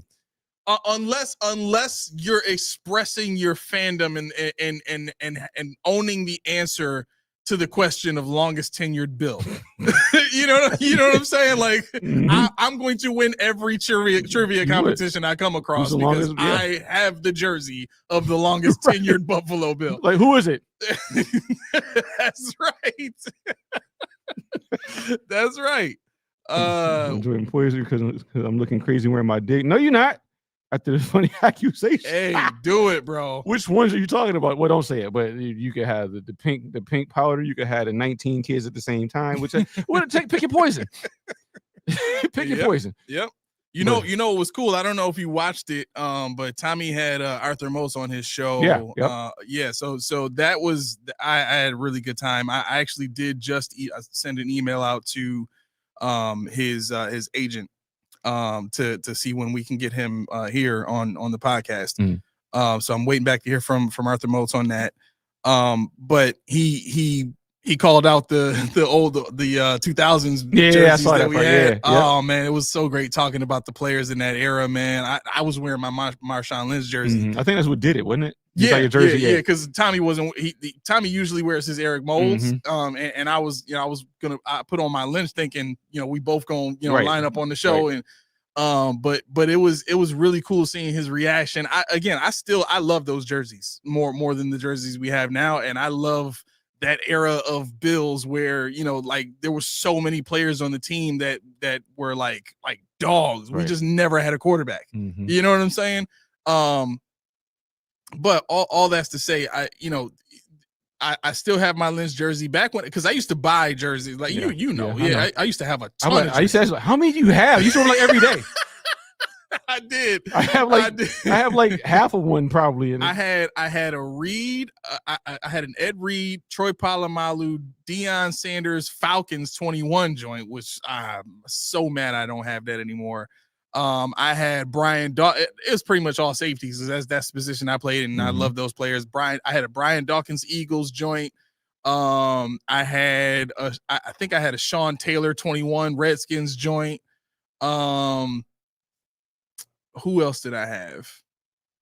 I think that might have been it. And then the Bills. Okay, so you have more than that. Yeah, probably. I just can't. I didn't memorize it, but I know for a fact you have more than that. Okay, those are the only ones I remember. Yeah, I had basketball jerseys, but I never bought them because people were in and out of Buffalo so often. Yeah, and I wasn't buying any other team but Buffalo. Yep. I got a problem. I know, but it's all result. I don't know anything outside of Buffalo with regards to NFL. It's bad. Also, I wouldn't before we close, I was thinking about the Ty Johnson trip, stumble, and fumble yesterday. And it brought, I was like, because was it really a fumble? No, he didn't fumble. Oh. But I thought about another instance that happened in Buffalo that's all over social media now, which I really want answers to. People that follow or don't follow, you probably heard about the Victor Snow thing. Victor Snow is UB. The best wide receiver, second best. It's debatable. Okay. He's like the slot everything guy. Like Shakir on steroids, if you will. And they threw the ball. We were losing, and we were trying to go to a bowl game. This would have won it. And they threw the ball to him. He caught it, and he was off to the races, gone. But for whatever reason, for some reason, he pulls up and runs out of bounds. Not injured, not touched, just pulls up and runs out of bounds. And you can see if you watch I banned for life. Honestly, I think he should be. The way that was, he should be. If I show it to you, you'd be like, he was gambling. Oh yeah, for sure. He had to be. They got to prove it because because he was gone. Like, this is a play he makes all the time. Mm-hmm. And even one of the other wide receiver, I don't know if he's the number one. However you like it. This guy is like the deep threat. He does everything downfield. Okay, but you can see Snow's running back to the huddle with the ball, and the guy's like, and it's like, what was that? And like Snow's is like ignoring him. He's running, but he's like, yeah, wow, it was bad. Like, I'll show it to you. Buffalo Buddha said that went viral. It did, and it pissed me off because I'm a UB fan. Yeah, and UB didn't do well this year, and like that's our highlight for the 2025 season. It ruffles my feathers. That was insane. But yeah, so I thought about Ty Johnson when he fell. I'm like, no, not again in Buffalo. That was back-to-back days. That's crazy, bro. Like, not again. Last week, now this. Come on now. Right.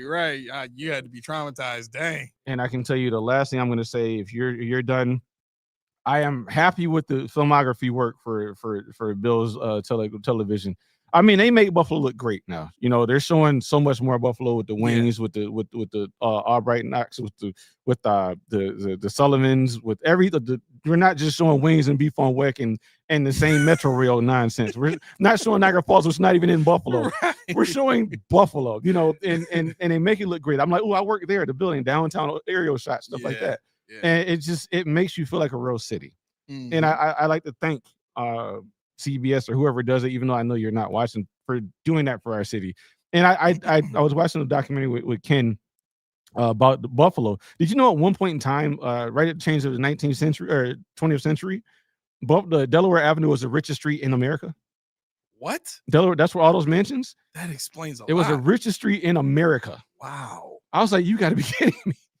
I mean, you're talking about the guy that started Goodyear, that started, all these other companies, banks, and I'm building a 48-room mansion with this and 2,000 square. It's ridiculous. All of Canisius College is probably somebody's house. Probably, but I mean that's where we were, and Buffalo needs to tap into the tech era. They need to tap into something where they can get something back. Because we're not going to be Steel City. We're not going to do all that woodwork. We're not. The Erie Canal is past. It doesn't matter anymore. But we got to figure out how to get it back here. The food is good. The places are good. And if you can, I'm gonna a shameless plug. If you're in Buffalo or the area you like to eat in weird different places, I think it's called Step Out Buffalo on Instagram. Follow it. T follows it, and she's always showing me like these weird, out of the way places you would never know that sell food that we would never think of. So step out Buffalo. Follow that on Instagram if you can. Yeah, Underground Railroad did go through Buffalo. I actually saw one of the stops. I actually was in there. I was at a job. I'm not going to say what job, but because you helped me get that job. And I was doing work, and my coworker had to go in the basement. And this is I think it was on Best Street. And those are old houses, small, tight, cramped. Yep. And I'm not a small dude. I was playing football. I was like 200-300 pounds at the time. And my coworker's like, yo, you got to come down in the basement. I'm like, I can't. Like, literally, he sat down on the step and scooted down. That's how tight it was to get down there. Dang. So he's like, you got to see this. So I'm like, all right, fine. It was a dirty house. I'm like, I don't want to get on the floor. But I got down there, and you could see, like, you saw the wall with the bench and the little area that they sat in when they were trying to get the freedom. It was powerful. Then I'm glad I did go down there. Was I dirty when I came up? Sure, I was, but it was worth it. There's actually a museum in Niagara Falls as well, at the Amtrak station that has a big exhibit. This is all it's about. It was talking about the African American community as they were escaping to Canada. Right across, you can look out the window there and see where they went across the river. So there's a lot of stuff in Buffalo that even beyond the Bills and Sabres and stuff like that I have interest in. If you guys want to hear about it, if you want to talk about it, let me know. I have no problem doing that. Aaron will kill me later, but we can always talk about history and things like that. It's fun. That's the stuff I love. So with that being said, we need to figure out how to get CBS, Fox, ESPN, Prime, Amazon, all of them to get some Reed's tea on their broadcast. Wait, before you go into the close. Okay. Okay, I'm just gonna do it normal now because you messed it up. But I wanted to let you guys know about the podcast that I played earlier, Diary of a CEO. I just kind of want to put this out there because this is something that concerns me, and it should really concern everybody, in my opinion. But I didn't want to do it the way the host Steven suggested, because I didn't want it to come off as being self-serving. Because they're like, on this particular podcast, they want to get the word out on this information about AI and the concerns and all that kind of stuff, so that more people are aware of this and more people can do something about making sure that the development of AI has with it the right ethics. But that link that he gave to everybody has like a tracking system on it, so that if I send it out and 1 million people watch it or something like that, he might send me something for free. Mm-hmm. I didn't want to do all that. That's not why I want people to know about this. But I'm just gonna say the name of the podcast and the episode name. It's Diary of a CEO. You might even be able to just go into YouTube and search DOAC, and it might pop up there. And the title of the episode is AI Expert. We have 2 years before everything changes. We need to start protesting. And the guest name is Tristan Harris. Definitely a lot of valuable information, but I've watched a lot of experts on this show in particular and other shows talk about this era of AI that's taking over and the concerns around it. So I actually want to, become a part of that process of bringing about awareness. If you're not in the know of AI or working on AI, or you have no idea what the concerns are, please educate yourself, because we're talking about a literal shift in the way the world works, and quite possibly the greatest wealth shift in the history of mankind, and one that, quite honestly, if it goes the way that some of these people are predicting it will go, we may never get that wealth back. It may never be redistributed ever again. And not to sound like a doomer, but in the same way that we have, concerns and questions about the way the bills operate, do your research, educate yourself on what's going on with AI, make sure that you are, aware of the pros, the cons, and the context of it all, and how it works for humanity. Don't just think about how it, works in your little world, because everybody's got to live with this decision that literally 6 people in the world are going to be making for everybody. So that's all I'm gonna say about that. Again, Diary of a CEO, AI Expert. We have 2 years before everything changes. Definitely make sure you go check out that episode. Let me know what you think in the comments there. But I mean, if they're gonna watch the episode, they obviously need to.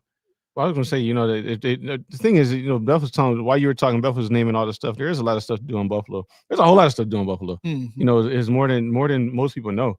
And the Eternal Flame and go skiing at Ellicottville, Holiday Valley. None of that stuff is propagated though. Like no, you have to know people to know that stuff. You definitely do, because it's like a internal community that nobody ever heard of before. Exactly. The jazz musician festivals and all that. Yeah. I didn't know about Greek Fest until y'all told me. Oh man, they got Egyptian festival. What? Yeah.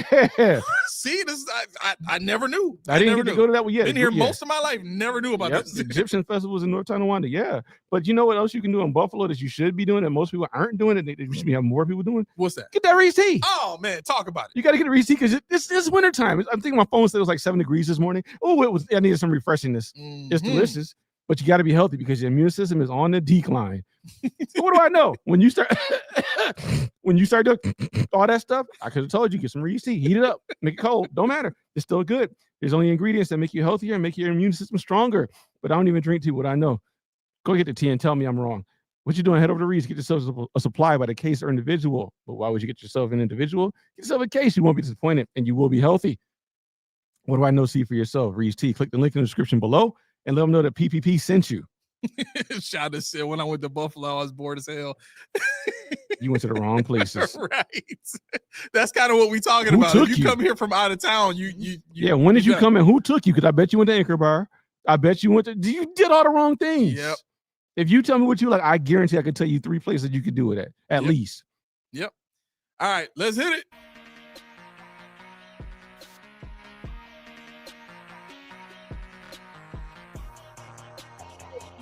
Warbled, and hopefully I'm not washed out by the music. I'm trying to find the right balance with the volume there. But listen, I had a great time. Thank you so much for doing this this extended episode with me, bro. And thank all of you for tuning in and watching. We apologize for being gone for a week. I got a lot of comments and questions. Where are you guys? Are you doing the show anymore? What's going on? Now we hate each other. Now we fell out. Didn't mean to scare you guys. You said it though. That's true. And that's what I was going to get to next.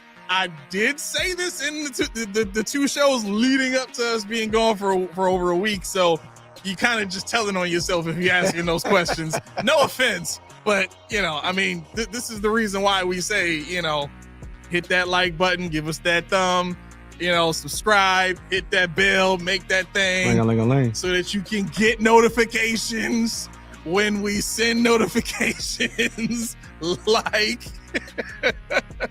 We are back in full effect, back like we never left. The regular show schedule is back to where it needs to be. So Post Podium Conversations coming right back at you Wednesday at 7.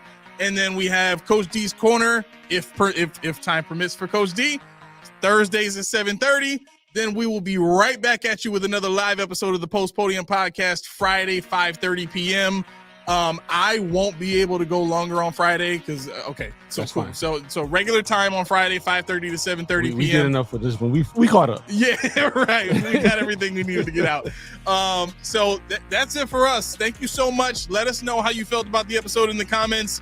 But most importantly, over anything, we need that thumb. We need that like. We need to let YouTube know that we have people that are supporting us, that like what we're doing, so that they can continue to push us and get us out there so that we can do way bigger and better things for you, of course.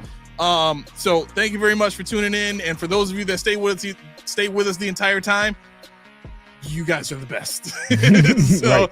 All right, that's all I got. This has been the Post Podium Podcast, home of the all truth, no sodium takes. For our producer, Smitty, I am your co-host, Aramis. Let's go! Yes! Got a camera appearance. I might be able to set up the camera in there one of these days. Man. Look at that. Look at God. I hate when people say that. I hate when people say that. Yeah, you're right. Oh God. I got to get myself together. Look at God. Stop. Who won't he do it? Yes, we know this already. All right. 40 keys. Y'all have a good one. I'll see y'all on Friday. All right. Peace.